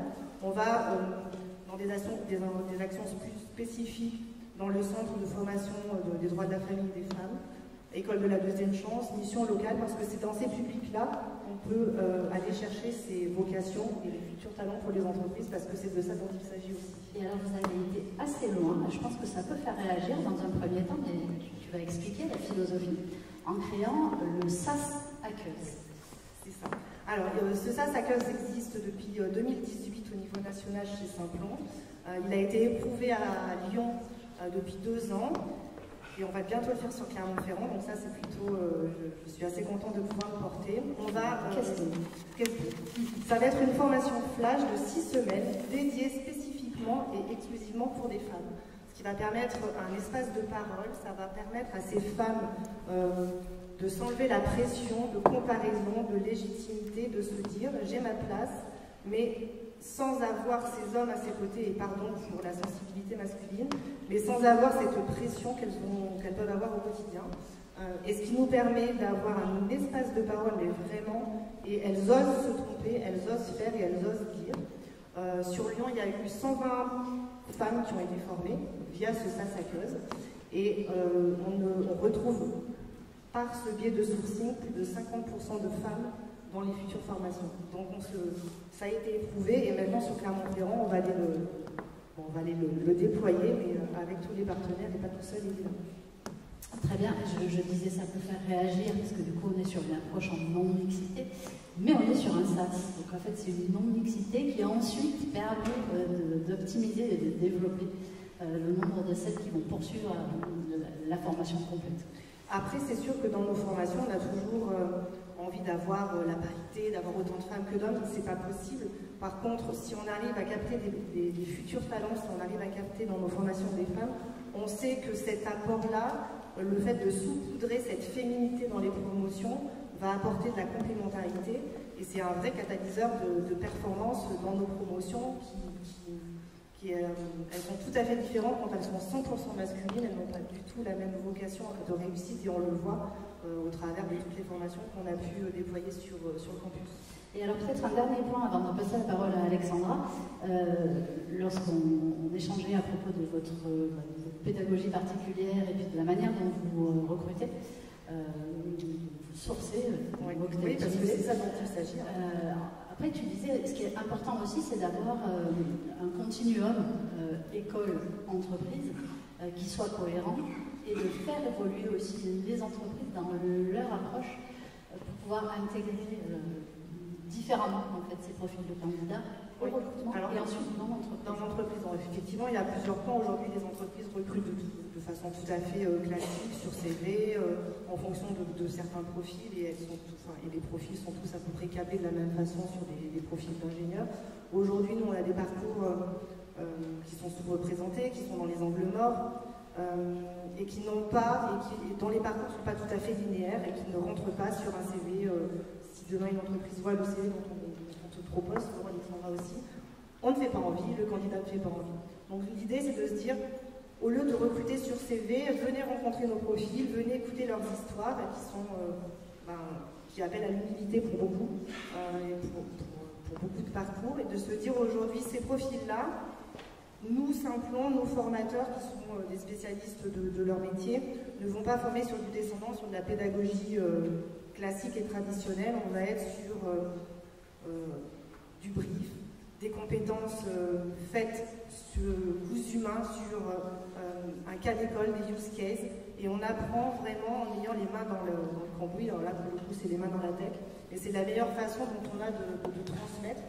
Ce qui fait des différences dans les entreprises, là, sur des profils d'inge très... ils ont le mindset toujours de la même façon, et ça vient avoir et apporter une grille de lecture un petit peu différente sur une problématique, ou en tout cas sur une résolution de problème, et c'est ça qui peut apporter de la diversité, de la mixité, mais aujourd'hui il faut que les entreprises soient prêtes à accueillir nos profils.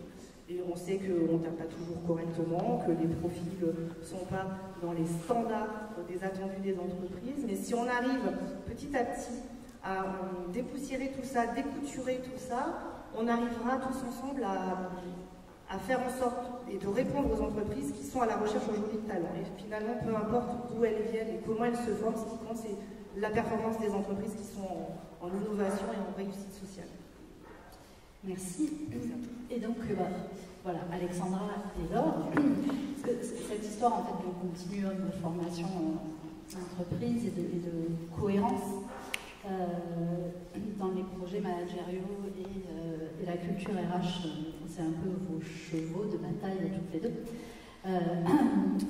On a échangé, alors on a parlé du pacte de parité de la French Tech, il y a aussi le Gender Agreement du Galion, qui lui aussi en fait, développe 45 propositions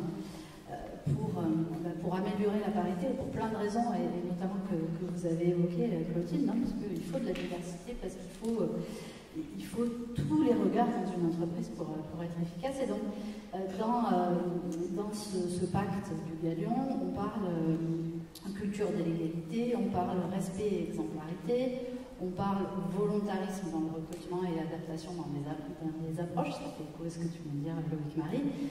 On parle aussi de mise en visibilité et valorisation, je crois que Laure, c'est quelque chose sur lequel tu pourras réagir. Et puis aussi de choses très pratico-pratiques, de l'organisation des congés maternité, de la facilitation de l'aménagement des conditions de travail, de l'objectivation des grilles de salaire, etc. Et notamment du développement des rôles modèles. Alors l'une et l'autre, alors on va commencer par Alexandra, puisque tu n'es pas encore exprimée, comment... Donc tous ces leviers font écho à des choses que vous avez engagées. Et aujourd'hui, comment est-ce qu'on dépoussière, hein, c'est aussi l'expression qu'a employée Loïc Marie, comment est-ce qu'on engage une entreprise? Alors on a deux profils d'entreprise différents en termes de taille. Voilà, par quoi on commence, comment on s'y prend? Alors c'est une bonne question, effectivement. Moi en fait, ça fait 5 ans que je suis arrivée dans la société. Donc, comme tu l'as précisé tout à l'heure, c'est une société qui travaille dans le monde de l'industrie, mais c'est surtout un éditeur logiciel, donc avec beaucoup de développeurs. Donc on a cette double difficulté en fait de travailler à la fois dans le secteur du numérique et à la fois dans le secteur industriel, qui sont historiquement des secteurs pas très féminins. Donc comment on engage les choses? Moi, quand je suis arrivée, j'ai fait des constats, j'ai observé certaines choses et j'ai essayé d'agir directement sur ce que j'observais. Moi, quand je suis arrivée chez Brancube, j'ai eu beaucoup de recrutement à faire, beaucoup de choses, donc j'ai pas pu me concentrer comme je l'aurais voulu sur cette thématique il y a 5 ans.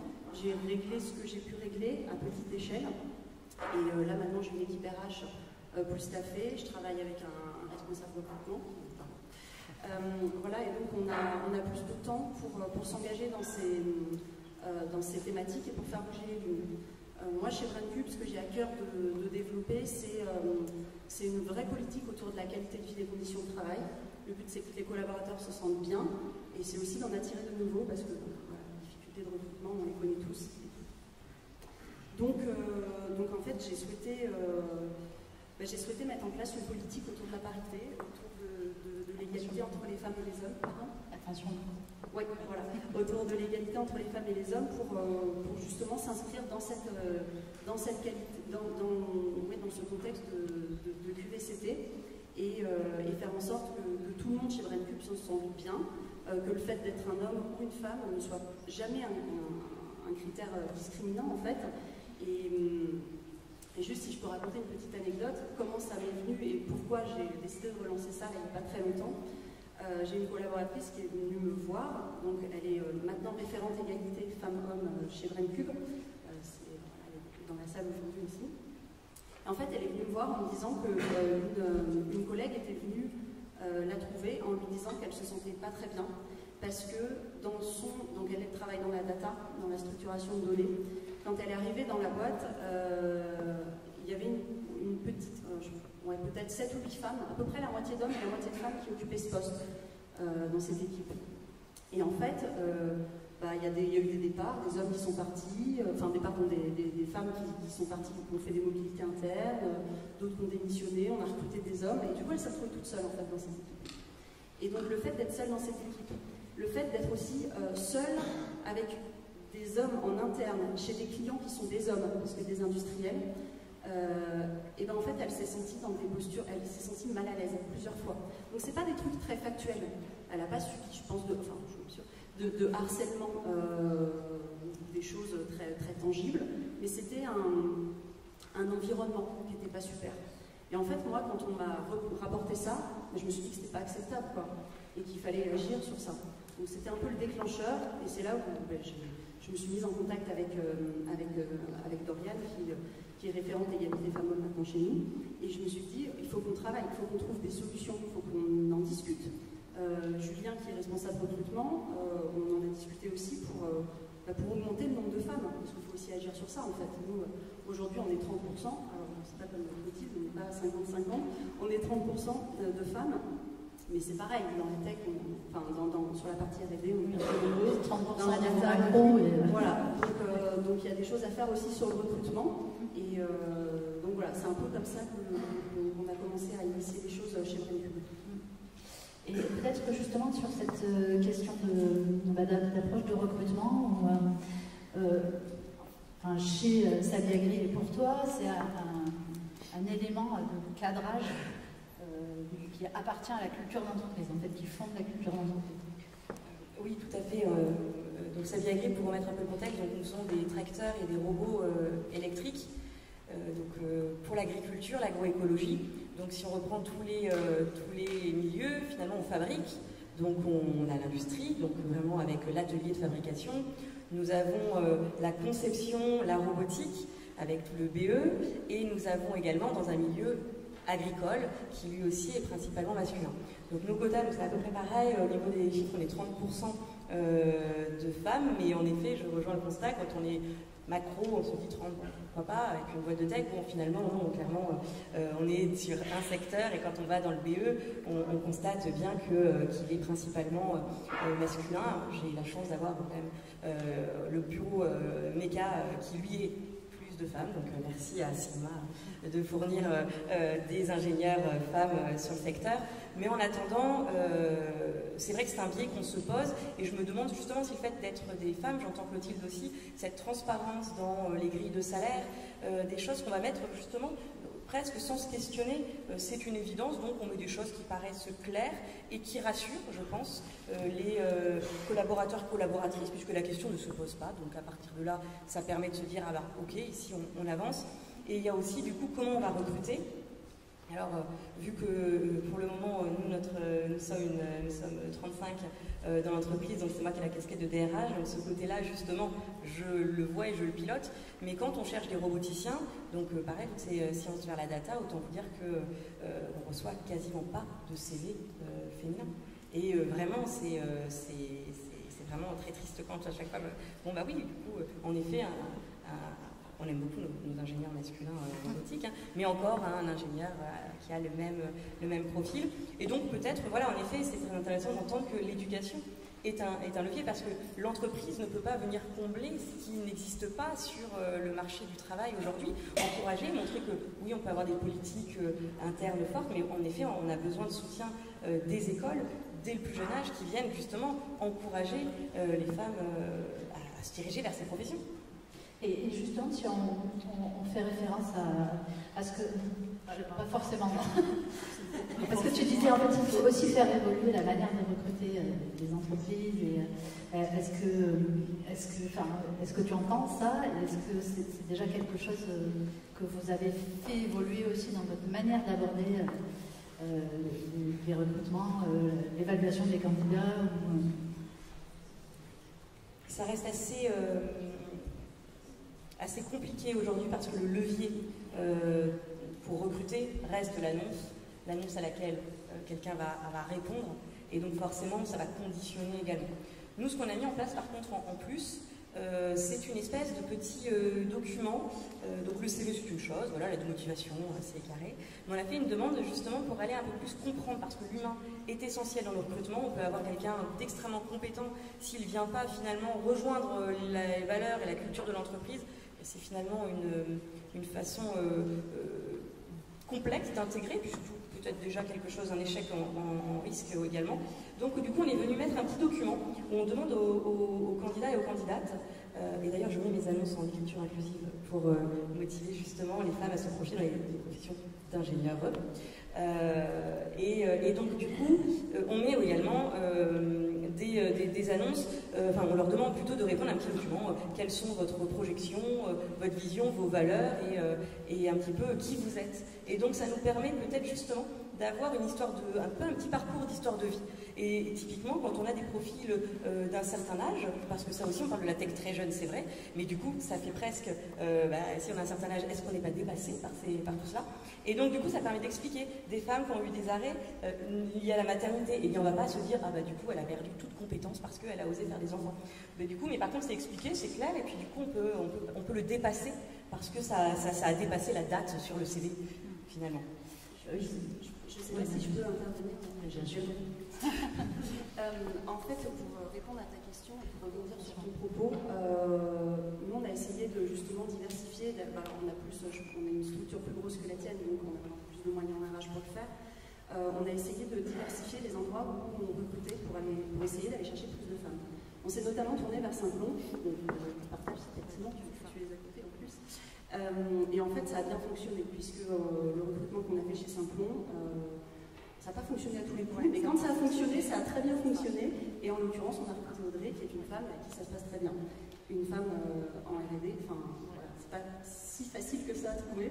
Donc c'est une fierté. Enfin, moi, cette collaboration, j'en suis hyper satisfaite. Je pense qu'Audrey, elle est épanouie chez nous. Chaque fois que je parle, ça se passe bien. Enfin, le manager est ravi. Donc c'est un vrai succès que je voudrais mettre en avant ici.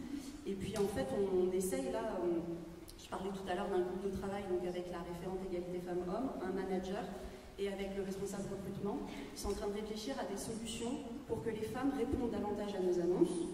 Donc féminiser, comme vous le disiez tout à l'heure, les annonces, les écrire en écriture inclusive, même si bon, ça n'a pas toujours été un sujet très facile chez Brandcube, mais c'est une histoire. Donc effectivement employer l'écriture inclusive dans les annonces pour que les femmes puissent se projeter, et aussi cibler les formations où il y a des femmes. Parce que nous, par exemple, sur des postes de consultants, de data architecte, il faut avoir une bonne connaissance de l'industrie. Mais en fait, il n'y a pas que dans les filières, enfin je veux dire, on peut être ingénieur en chimie, ingénieur en bio, donc des filières qui sont plus féminisées, et être tout à fait compétente sur ces questions et être un excellent consultant ou data archi chez Brandcube après. Donc on essaye de s'orienter, de réfléchir, enfin, en tout cas, la première action qu'on a prise, c'est noter dans les annonces des exemples de filières qui sont féminines, plus féminisées. Et une action à laquelle on pense et qu'on voudrait mettre en place, c'est que des femmes chez Brandcube aillent parler de ces possibilités, en fait, et de ces parcours directement dans les écoles, quoi, pour inciter les femmes à faire autre chose que travailler en vêtements, enfin, plus âgées. Et travailler, par exemple, dans une boîte comme Brandcube, qui est dans la terre et dans l'industrie. Oui, peut-être ce sujet enfin peut-être Nathalie aussi, justement du rôle modèle et de la manière de faire changer le regard de tous, des femmes d'abord, mais aussi, enfin, je sais que c'est un sujet qui te tient à cœur par rapport à la visibilisation. Nathalie, si tu veux compléter, puis ensuite on va arriver à la conclusion, je crois. Déjà, je vois l'apéro qui arrive.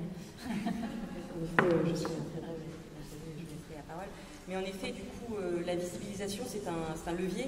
En effet, quand on peut entendre Clotilde également, là, ça nous donne, voilà, exactement, on voit des personnes qui arrivent et qui sont dans des réussites. Donc ça, c'est important de pouvoir se rendre compte qu'on peut entreprendre. Typiquement, moi, je me disais, mais quand j'étais jeune, moi, j'ai une formation d'avocate avant, et donc, du coup, jamais j'aurais envisagé... parce que je n'envisageais même pas l'entrepreneuriat. Mon père était entrepreneur, mais c'était mon père. Mon frère est entrepreneur, mais c'est le modèle qu'il a eu de mon père. Et finalement, eh bien, ça m'a pas empêché d'aller franchir le cap, mais enfin, clairement, c'était pas le métier qu'on pouvait projeter, envisager, qu'est-ce que c'est que l'entrepreneuriat et les entrepreneurs autour de nous. Donc c'est pour ça que ces réseaux, si on en parle, ce mentoring, etc., c'est aussi dire ça existe, il y en a, allons parler, il y a d'énormes initiatives qui existent pour aller discuter et rencontrer les futures étudiantes à tout niveau, mais même les étudiants, parce que, encore, peut-être le dernier, moi je suis très brève là-dessus, mais c'est qu'on parle de laisser les femmes, il faut y aller. Moi j'ai 2 garçons, je suis maman de 2 garçons, donc je pourrais pas dire à ma fille d'être très forte. Par contre, je pourrais expliquer à mes garçons que, eh bien, ils peuvent aussi, à un moment donné, faire de la place. Et donc, du coup, ça va dans les 2 sens, cet équilibre. Et donc, dans cette place-là, cette visibilisation, eh bien, eux, ils pourront dire, ben, moi, j'ai une maman entrepreneur, et donc, c'est des choses qui existent. Et c'est peut-être important de souligner ce lien d'exister en tant que... Mais on parle entrepreneur, mais des postes de top management, c'est tout aussi important. Et puis, on apporte ce regard différent. Et peut-être, tu voulais réagir? C'était juste pour compléter sur le rôle aussi des réseaux, un des objectifs de ces réseaux féminins, c'est aussi d'avoir ces rôles modèles, ces femmes entrepreneurs qui ont réussi, ont un vrai rôle de partage. Et puis, je voulais rebondir aussi sur ce qui avait été dit tout à l'heure sur l'engagement collectif, en fait, que ce soit depuis les élèves, les parents, les entreprises, pour embarquer tout le monde, dépoussiérer effectivement ce monde du geek ou du numérique autour de la Game Boy qui excluait un peu plus les femmes pour se représenter dans ces métiers-là. Et juste pour évoquer chez BNP Paribas sur le monde de l'IT, qui représente 32% de femmes qui travaillent dans l'IT chez BNP Paribas, avec une volonté d'aller encore à 37%. Ça représente 1000 personnes supplémentaires à embaucher. Ça sera à la fois en externe, en interne, et à la fois sur la moitié de femmes avec des profils techniques. Et l'idée, c'est d'aller aussi vers des femmes sans ce profil technique, vers de la reconversion. Et c'est vraiment important aussi, ça peut être un biais pour pouvoir embarquer plus de femmes en changeant également le modèle, la représentation de ces métiers-là. Et peut-être, pendant qu'on appelle Claude Barbin à nous rejoindre, à venir s'installer, Alexandra, Nathalie l'a dit tout à l'heure, je ne me rappelle jamais des chiffres, il y a une énorme perte de femmes qui rentrent dans le milieu de la tech et qui ne restent pas. 40%. 40%, voilà, merci. Du coup, je trouve intéressant l'approche que vous commenciez à mettre en place pour accompagner l'émergence de candidatures en interne et l'accompagnement en fait sur les postes plutôt de direction de management. Effectivement, en fait, c'est un constat qui n'est pas très compliqué à faire chez Brancube. Au CODIR, il y a 2 femmes, c'est pas beaucoup. Donc voilà, nous on a un vrai enjeu aussi pour que les femmes puissent atteindre des postes de management. Moi j'étais horrifiée, j'étais extrêmement déçue. Alors, je me suis dit que c'était perfectible. Après avoir fait le constat suivant, l'année dernière, en fait on a formé 10 personnes au management l'année dernière, sur les 10 il y avait 0 femmes. Donc c'est un problème en fait, donc on essaye de changer l'approche. Et pour changer l'approche, on s'est dit que plutôt que de faire de la gestion de carrière en nommant des personnes directeurs, en nommant des personnes managers, on allait ouvrir des postes de management en interne pour que les femmes puissent spontanément se proposer.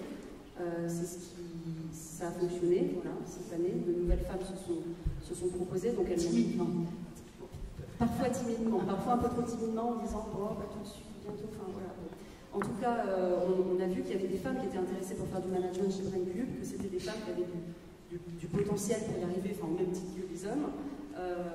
Et donc, on a discuté avec les managers pour pouvoir les accompagner, pour pouvoir leur proposer un parcours qui leur permette d'atteindre le poste de management et pas dans 15 ans, rapidement. Voilà, donc effectivement, en tout cas, il y a une vraie prise de conscience sur ça. Mais en fait, la prise de conscience, c'est le plus dur à faire. Parce que quand on est dans un secteur où on est habitué à ce que les hommes évoluent, à ce que les hommes aient les postes les plus importants, je veux dire, en fait c'est un peu normal, je veux dire, c'est la prise de conscience qui n'est pas facile à faire. Et là, elle est en train de se faire, et j'ai beaucoup de chance d'être soutenue par ma direction, en plus, donc c'est une vraie chance aussi, c'est un vrai appui. Et j'ai mis en place un événement avec la référente égalité femmes-hommes au début du mois, là, pour discuter de ces sujets, pour créer un espace de parole où chacun, c'était un truc très inclusif, le but c'est que les hommes aident les femmes chez Brancube voilà, et qu'il y ait de l'égalité. Donc je voulais surtout pas faire quelque chose de prosélyte donc je pense que ça a été plutôt réussi en ce sens. Et en fait, les gens ils ont envie de participer à cette prise de conscience. On a fait 50 personnes. 50 personnes sur 130, en fait c'est énorme, quoi. Donc voilà, il y a une vraie envie, il y a une envie, mais il y a aussi des attentes. Donc maintenant, il faut mettre des actions en place, qu'on continue, que ça ne s'essouffle pas, et c'est ambitieux, mais c'est possible. Et donc on est à fond dedans, quoi. Ok. Alors, Audrey me fait des petits signes. Je voulais quand même qu'on applaudisse le courage de Claude Barbin d'être au milieu de ces tables.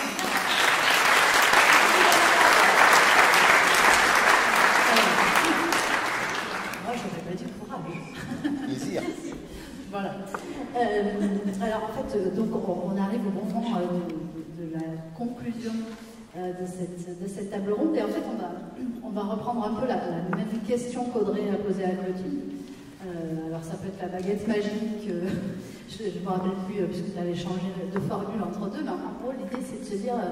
voilà, il y a 250 personnes, je crois, dans la salle, avec des situations de management, avec des entreprises, avec des réseaux, avec On a partagé en fait cette nécessité de changer de regard et de mettre en place des choses. Il y en a qui peuvent se faire très facilement, très rapidement. Il y en a d'autres qui demandent un engagement sur le long terme. Quand on parle de la création de vocation, on se doute bien que c'est pas pour demain matin, mais pour chacun et chacune d'entre vous, par quoi devrait-on commencer?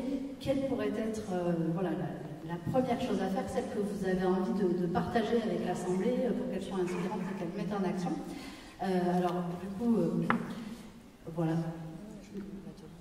Et bien voilà, Nathalie, c'est tombé sur toi. Vous aussi? Merci. C'est pas comme si on en avait parlé un petit peu. Alors. Non, vas-y, je prends. Excellent. Merci Loïc Marie de la part de tes camarades de cette. Ce que j'aurais envie de dire, c'est qu'en fait, on est tous un petit maillon de la chaîne, qu'on doit vraiment tous se parler entre nous pour justement, on a parlé beaucoup de dépoussiérer, de découturer ces biais de sous-estimation. Et en fait, nous, c'est un organisme de formation, on est vraiment un petit maillon. Et si on ne se coordonne pas avec les entreprises et avec les autres institutions, on ne va pas y arriver. On ne va pas réussir à accueillir nos talents, on ne va pas réussir à créer des vocations parce que c'est de ça dont il s'agit, parce qu'on a aussi de la reconversion professionnelle, et créer un espace de formation bienveillant. Tout à l'heure, on parlait de bienveillance, et ce qu'on essaye de faire, c'est d'avoir des continuités de parcours pour que ces talents puissent s'inscrire dans la durée, parce que c'est des publics qui sont volatiles, qui ne sont pas tout à fait fidèles et qui ont besoin systématiquement et souvent d'être remobilisés. Et s'ils arrivent à se projeter dans la durée, on aura réussi quelque chose et on pourra faire profiter ces talents aux entreprises et aux autres. Donc il faut continuer à se parler tous ensemble. Le maillage et la force du réseau. Nathalie, ça y est, tu vas trouver l'inspiration. Partons, on commence. La fatalité n'existe pas. Et il y a quand même des chiffres encourageants. On a parlé beaucoup de chiffres au début. Si on voit l'évolution de certains rapports, les rapports SISTA du Boston Consulting Group entre 2019 et 2022, on voit quand même que la mixité dans les équipes de création d'entreprise augmente de façon quand même assez significative. On dit plus 10% sur ces 3 ans, c'est quand même déjà une étape. Et 70% des femmes vont créer en équipe mixte.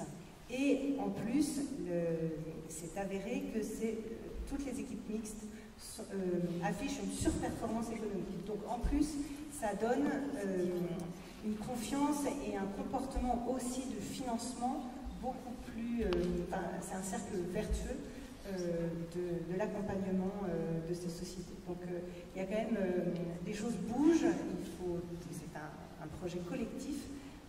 Ça va de les enjeux sont énormes, et ça va de la formation jusqu'à la reconversion. Et voilà, on peut changer les choses. Peut-être Claude Barbin. On va laisser ces dames terminer sur les ambitions qu'elles ont pour affirmer les vôtres.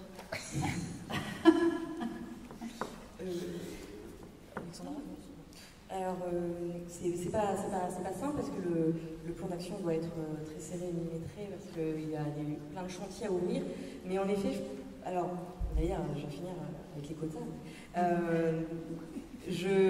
On peut pas réinventer si nous, on n'a pas les femmes à recruter. Donc moi, c'est vraiment aller travailler du côté de l'éducation. Vraiment, au niveau des entrées des écoles, on se rend vraiment compte qu'il y a cette perte avant même, quand on est dans le supérieur, pour passer ces caps. Donc quelque chose à vraiment aller remonter. Déjà, si j'avais une baguette magique, je mettrais plus de femmes dans les écoles d'ingé, déjà. Et après, finalement, la transformation s'opérerait probablement naturellement en arrivant sur le marché du travail. Et aussi, et c'est assez important pour le souligner, Syntec vient faire une évolution importante en droit du travail sur les femmes, et justement avec un certain nombre de congés complémentaires pour la maternité et qui est mixte, pour que le père aussi soit impliqué. Donc peut-être aussi aller travailler sur quelque chose justement, eh bien oui, on ne va pas s'arrêter juste parce que nous avons des enfants, on n'est pas dévalué parce que nous avons des enfants, donc aussi peut-être travailler sur quelque chose de cette envie de continuer et de faire confiance malgré la maternité. Malgré la maternité. Et il y a aussi un autre point que tu n'as pas évoqué et qui était un peu préalable, c'est le fait de... Tu disais il faut compter. Ah oui, c'est vrai. On va compter à la fin de chaque, clairement.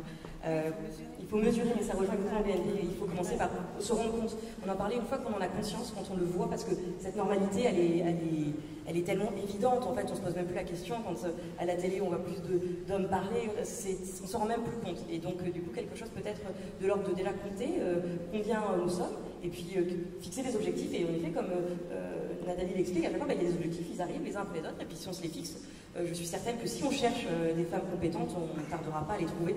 Il faut juste se donner un petit peu l'envie d'aller les trouver. Et Alexandra, je ne sais pas si je vais répondre exactement à ta question, mais tu le dis pas et tu fais ce que tu veux. Voilà. Mais en tout cas, en guise de conclusion, moi ce que je voudrais dire, c'est que je pense qu'il faut que ça reste, en tout cas quand c'est porté dans une entreprise, il faut que ce soit un projet positif.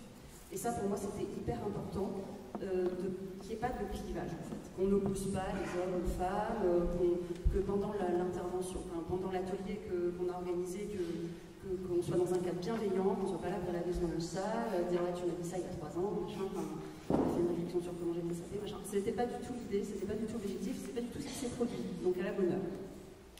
Donc voilà, le but, rester dans une démarche positive, parce que ça a plus d'impact quand c'est positive. C'est un peu un terme guindé, quoi, mais co-construire en tout cas des trucs ensemble, les hommes et les femmes. Ça c'est important, engager le management aussi dans ça. Et puis juste nous, ça me paraît intéressant de partager une action qu'on a prise à ce moment en fait, qui a permis un peu d'illustrer tout ça. On a mis en place le congé menstruel, donc c'est un truc un peu à la mode, quoi. Mais en tout cas c'est quand même bien pratique. Donc voilà, ça me paraissait intéressant. Enfin, en fait c'est un truc, c'est pas très coûteux à mettre en place pour l'entreprise, hein. Je veux dire, ça va concerner 30% de femmes, donc pas comme ça déjà. Et puis voilà, toutes les femmes ne vont pas forcément en avoir besoin, mais en tout cas, enfin c'est, bah voilà, une femme, elle n'a pas, je ne vais pas faire le débat sur ça. Je pense que tout le monde a compris, mais voilà, c'était un acte fort et qui permettait un peu d'illustrer ça. Et effectivement, sur ce point, tu disais aussi, c'est aussi un marqueur de la manière dont on intègre les femmes dans l'entreprise. Oui, complètement. Bah oui, moi c'est aussi quelque chose dont j'ai envie de me servir, je ne vais pas me mentir, quoi. Enfin, c'est quelque chose dont j'ai envie de me servir pour faire de la marque employeur, pour attirer des femmes. Donc voilà, après, une femme ne va pas venir bosser chez Brentford parce que c'est absurde, mais voilà, ça s'inscrit dans une politique plus globale, et ça me paraît intéressant, au regard de la thématique d'aujourd'hui, de le partager. Et juste pour terminer, nous, notre next step maintenant, on travaille en fait sur les soft skills depuis de nombreuses années chez Braincube. C'est de participer, de mettre en place des masterclass pour développer le leadership féminin. Donc des masterclass pour nous qui seront dédiés aux femmes, pour travailler sur la confiance en soi, l'estime de soi, briser le plafond de verre, et voilà, travailler sur ces thématiques. Très bien, merci. Et donc vous aurez le mot de la fin. Moi j'avais envie de vous demander si on pouvait imaginer un pacte parité porté par la CCI du Puy-de-Dôme vers les entreprises, par exemple. Est-ce qu'on pourrait imaginer quelque chose comme ça? Bon, alors, tout d'abord, merci de l'invitation. La deuxième posture que j'ai souhaité avoir, c'est surtout ne pas travailler mon intervention pour être le plus authentique possible. Donc je ne savais pas ce que vous alliez dire et je ne l'ai absolument pas préparé pour justement avoir un propos authentique. La troisième chose, c'est de vous dire que dans cette salle, nous sommes 40-60. 40% d'hommes, 60% de femmes. Donc par rapport à l'ambition que nous portons, je pense que cette réunion est véritablement au rendez-vous. L'autre élément, c'est de dire que l'ensemble des personnes qui sont ici, elles me connaissent depuis plus de 50 ans. J'ai à la fois ma mère, mon épouse, un de mes enfants avec son ami, j'ai un de mes chefs à l'armée, j'ai des pères consulaires, j'ai des gens qui m'ont formé sur ce que je suis devenu, et le propos que je vais tenir n'est pas nouveau. Donc, vous parlez de complémentarité, vous avez parlé d'équilibre, hein, Claudite, vous avez parlé d'équilibre dans une équipe, vous avez tous fait cette référence, Et vous avez aussi évoqué, j'ai noté les points qui sont importants pour moi. Je parle aussi à Blandine, qui me connaît depuis de nombreuses années, puisque j'avais aussi le bonheur de connaître son père, de se dire que l'éducation, la formation, l'exemplarité que vous avez eue dans votre famille, elle est absolument fondamentale. Blandine, tout à l'heure, dans sa prise de parole avec le préfet, et après Nicole, après ma maman, donc, allez, je l'ai dit, j'aime bien le dire, ça, elle a dit on avancera quand ce sont les hommes qui en parleront. Et il y a quelques années, dans un autre débat, parce qu'aujourd'hui, vous arrivez, mesdames, dans une situation où notre génération, ma génération, a fait le job. Pour que ça puisse se tenir, c'est qu'il y a déjà eu un travail de fait. Alors, un travail peut-être aussi sur les quotas, il y a eu des choses qui ont été faites. Je suis d'accord que ce n'est pas abouti, mais dans tous les cas, il y a une génération qui a déjà fait le job. Et si elle l'a fait, c'est parce que des pères ont fait le job vis-à-vis de leurs filles. Et j'ai toujours plaisir à vous raconter cette histoire. Mon épouse, qui est là, disait « Marion, Léa, aidez-moi à débarrasser la table. » Et moi, je disais « Mais non, Nicolas, qui est là, Marion, Léa, aidez votre mère à débarrasser. » Et Marion, qui est la fille du milieu, me disait « Et toi, papa ?» J'ai considéré qu'à ce moment-là, le message était passé. Donc, le prochain challenge...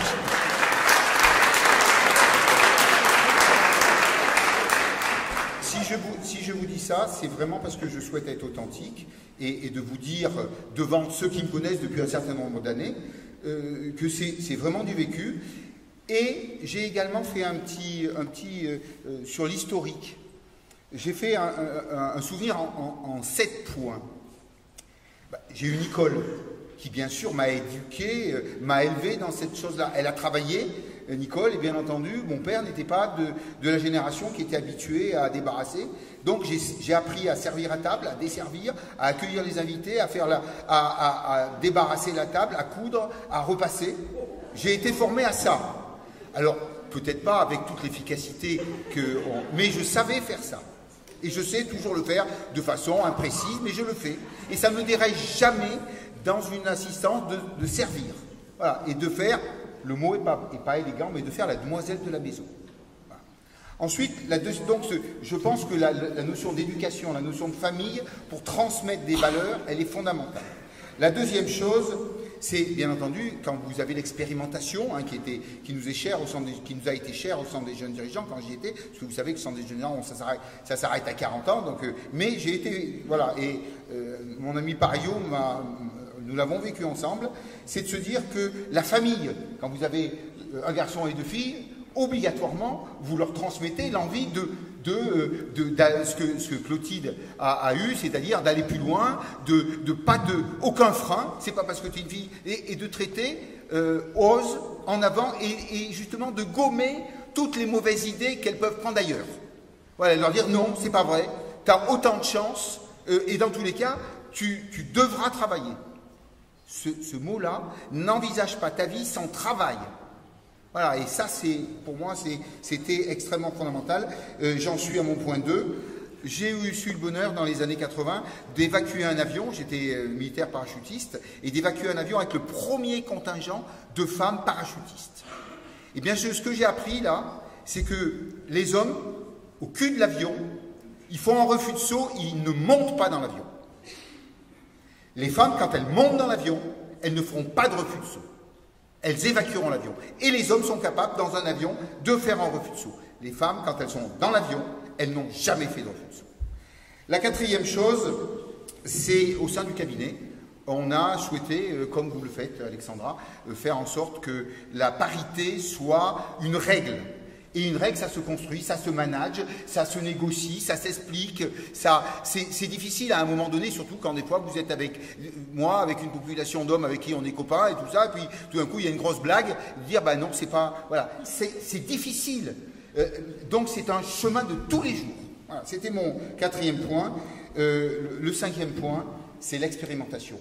Quand vous expérimentez la complémentarité des équipes, l'équité des équipes, l'équilibre des équipes, vous vous apercevez que par rapport à une problématique, eh bien, vous êtes enrichi de la réponse qui va vous être donnée. Voilà, c'est-à-dire qu'il y a des problématiques, il y a des regards qu'en tant qu'homme, je ne suis pas capable d'avoir. Et très étonné et surpris et heureux qu'en face, il y ait une réponse et qu'elle s'équilibre. Donc, l'équipe, elle est extrêmement équilibrée. Vous avez évoqué, et je vais dire, Madame la banquière, vous avez évoqué que quand il y a une mixité dans une équipe, ben, vous êtes plus facile à donner un accord bancaire parce que vous dites, cette équipe, elle saura surmonter les difficultés de la vie économique parce que justement, il y aura ces deux regards, et je l'ai bien entendu. Et puis, le 6e et avant-dernier point, c'est d'avoir vu les associations féminines évoluer et d'avoir vu tout ce que ça a apporté. Donc, en gros, créer le réseau, créer cette dynamique, le fait d'être ici ce soir et de dire, ben, oui, ça y est, mais ça s'est construit il y a 10 ans, il y a 20 ans, il y a 30 ans. Voilà, et aujourd'hui, il y a un nouveau challenge. Parce que le challenge, maintenant, il est devenu chirurgical. Vous tapez sur le numérique. Il y a quelques années, on était loin de ça. On tapait sur simplement pourvu qu'elles aient leur place. Et le septième point, alors là je vais prêcher pour ma paroisse, c'est de dire c'est la vie consulaire. J'ai vu aussi, comme je l'ai vu à l'armée, évoluer le nombre de femmes au sein des unités, hein, que ce soit les 3 armées, mais dans la vie consulaire, c'est-à-dire dans les chambres de commerce, eh bien, vous avez votre chambre de commerce, du Puy-de-Dôme, Clermont-Auvergne-Métropole, votre chambre de commerce a la parité de compétences. Et c'est mieux parité de compétences que parité tout court. Je suis au-delà des quotas. Cependant, dans un bureau de 10 personnes, il y a 5 femmes, 5 hommes. Une vraie parité de compétences. Alors, les éléments que vous avez évoqués, j'ai vu Laure travailler quand on a eu une visite ministérielle. Je l'ai vu défendre son entreprise. À aucun moment, je me suis dit c'est une femme ou quoi que ce soit. Mais je me suis aperçu quand même, notre préfet était là, et puis il y avait une dizaine d'entreprises qui se battaient pour exister. Je l'ai vu monter en ligne, pour moi, je n'avais aucun doute sur la capacité qu'elle avait à convaincre, à séduire, à expliquer, à accompagner. Voilà. Donc aujourd'hui, ça ne pose plus pour moi, ça ne pose plus de problème. Donc c'est un fait. Alors maintenant, je vais finir par répondre à la question que vous m'avez posée, après vous avoir dit tout ça, mais je voulais être vraiment... Je voulais vraiment être authentique, voilà, et si je l'avais préparé, ben, j'aurais fait des pleins et des déliés, j'aurais pas fait avec mes tripes, et vous sentez que c'est sincère, et j'ai le bonheur de voir 2 collaboratrices de l'Institut des métiers que j'ai vues il n'y a pas longtemps, qui me font un petit signe. Elles m'ont dit qu'elles venaient ici, ben je leur dis moi aussi, et j'ai appris que je serais sur la tribune. Voilà, je leur fais un signe. Donc je vous ai vraiment dit la vérité. C'est de se dire comment on peut faire pour faire évoluer ces choses-là sur la spécificité du numérique. Alors, votre chambre, elle travaille sur 8000 apprenants.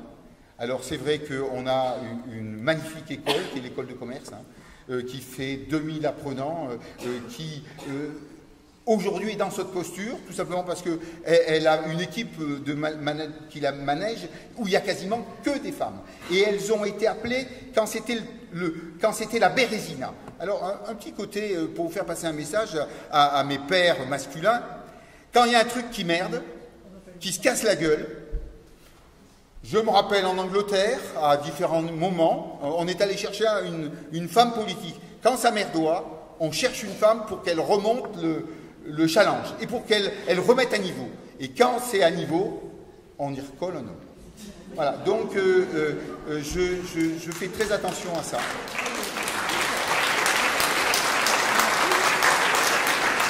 Alors, notre école de commerce a vécu ça.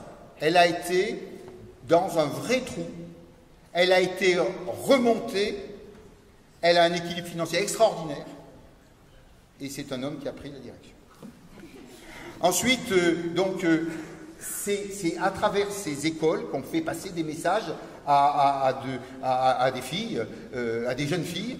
Ensuite, vous avez un autre organisme qui s'appelle CCI Formation, où nous formons 4000 apprenants.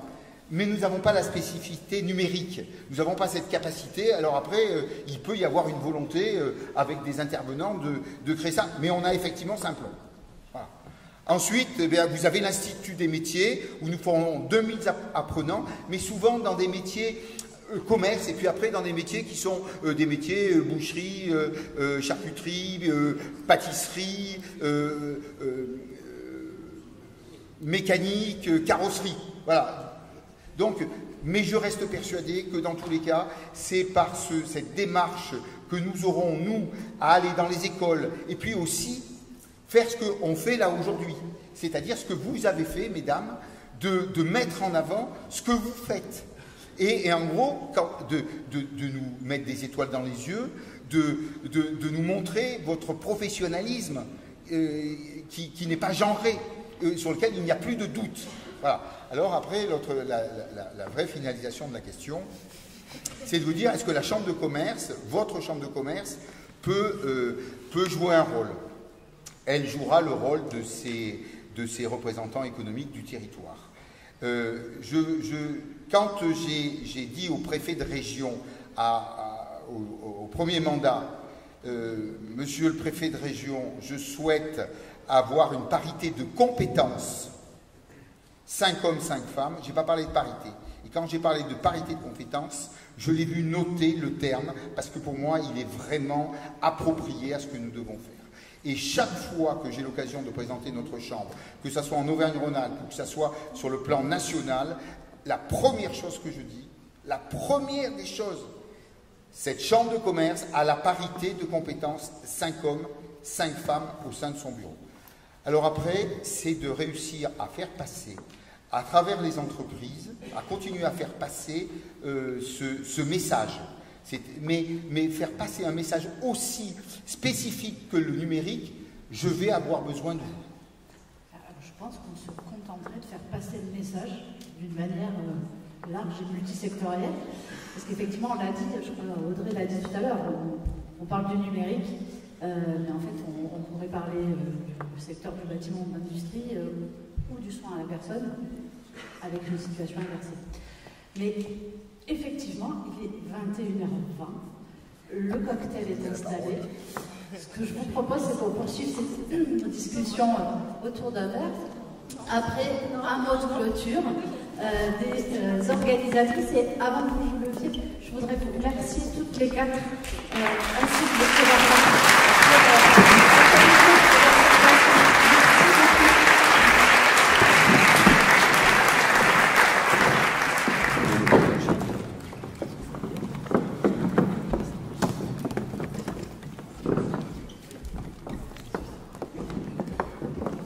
Moi, je vous dirais que je suis ravie d'avoir écouté ces conversations.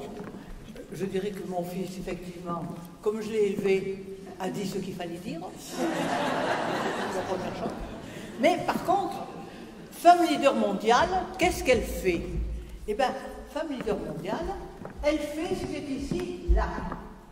Oser. Ça veut dire que toutes nos femmes, et toutes les femmes que nous rencontrons, nous voulons qu'elles osent. Et c'est notre travail permanent. Et aujourd'hui, si nous avons demandé à ces dames de faire cette conférence, c'est justement parce qu'elles sont l'exemple. Et Claudine est un exemple. Mais elle a eu la chance d'avoir 3 frères.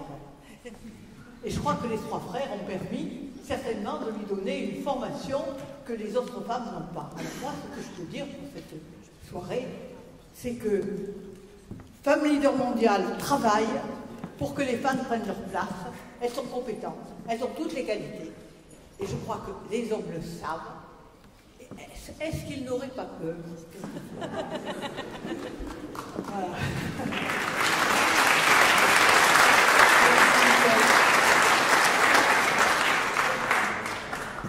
Alors avant de vous laisser profiter effectivement du cocktail, je voulais juste vous apporter une petite précision. Vous avez tous eu ce programme à l'entrée. Et alors, c'est pas fini parce que quand même, on est allé sur du numérique. Vous verrez qu'au dos, il y a un petit QR code et que le connecteur, qui est notre partenaire média sur cette soirée, a fait tout un dossier sur son site internet qui est relayé donc grâce à ce QR code, pardon, j'en bafouille. Et vous retrouverez aussi dedans la captation vidéo, enfin des extraits de la captation vidéo, des petites interviews qui seront réalisées plus tard, etc. Donc continuez à aller voir ce QR code pendant les jours à venir. Il va être alimenté parce que le but, c'est pas juste de faire une soirée pour faire une soirée, c'est bien qu'il y ait une continuité et qu'il y ait de l'action derrière, du passage à l'action. L'autre chose, c'est qu'effectivement, je vais remercier tous nos partenaires parce que vous avez un intérêt, vous aussi, à les applaudir et à être content d'avoir tous ces partenaires. C'est grâce à eux que vous allez avoir le cocktail derrière gratuitement. Donc, vous voyez que ça sert à quelque chose d'intéressant. Ils ont tous d'ailleurs un badge comme ça, vous verrez autour de leur cou, donc ça vous permet de les identifier si vous avez envie d'aller les voir pour les remercier ou pour simplement engager la discussion. Et alors parmi eux, on va retrouver en tout premier lieu Clermont-Auvergne Métropole et je vais demander à Blandine Galliot de bien vouloir remonter sur la scène pour la photo de famille du final, du grand final bien sûr, puisque M. Olivier Bianchi est excusé.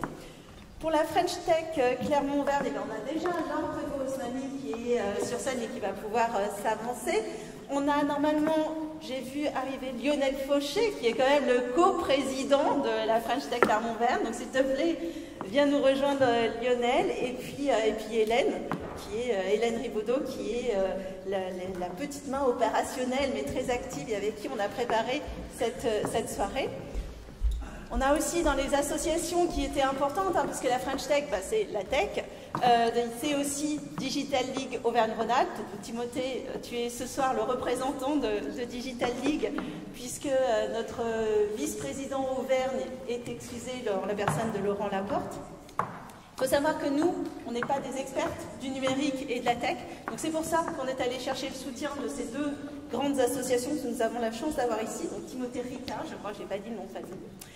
Et puis le lien, effectivement, Laurent Laporte est également toujours excusé, entre-temps, mais le PDG de BrainCube, qui était ce soir représenté par Alexandra Pinon. BNP Paribas avec Nathalie de Poufilou, je vous cherche un peu derrière moi, mais avancez-vous, venez nous rejoindre, ne me laissez pas toute seule.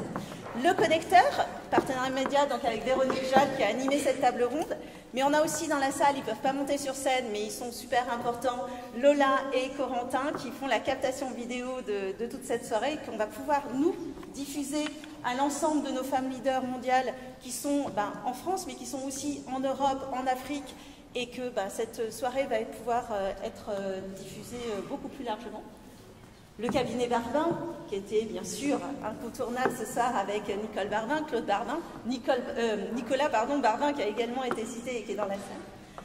Business & You, qui est mon entreprise, et je vais appeler quand même Marine Jouberton, qui vous a fait toute la communication sur les réseaux sociaux et qui a fait aussi en sorte que vous soyez là ce soir.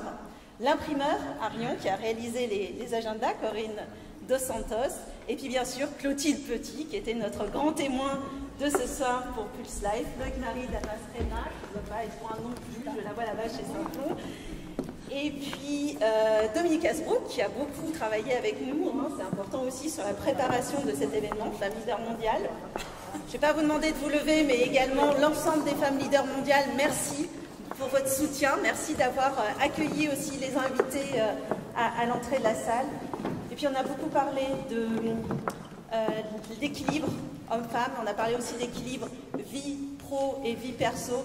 Et moi ce soir, j'ai pensé émue en tant que maman. Pardon, c'est idiot, mais il y a ma fille, Lisa Loupolier, qui vous a donné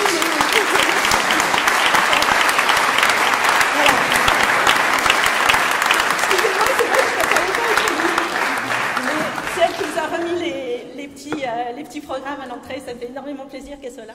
Tu peux nous rejoindre, Lisa Lou, si tu en as envie. Merci beaucoup à vous, surtout vous toutes et vous tous, d'être là présents ce soir. Merci.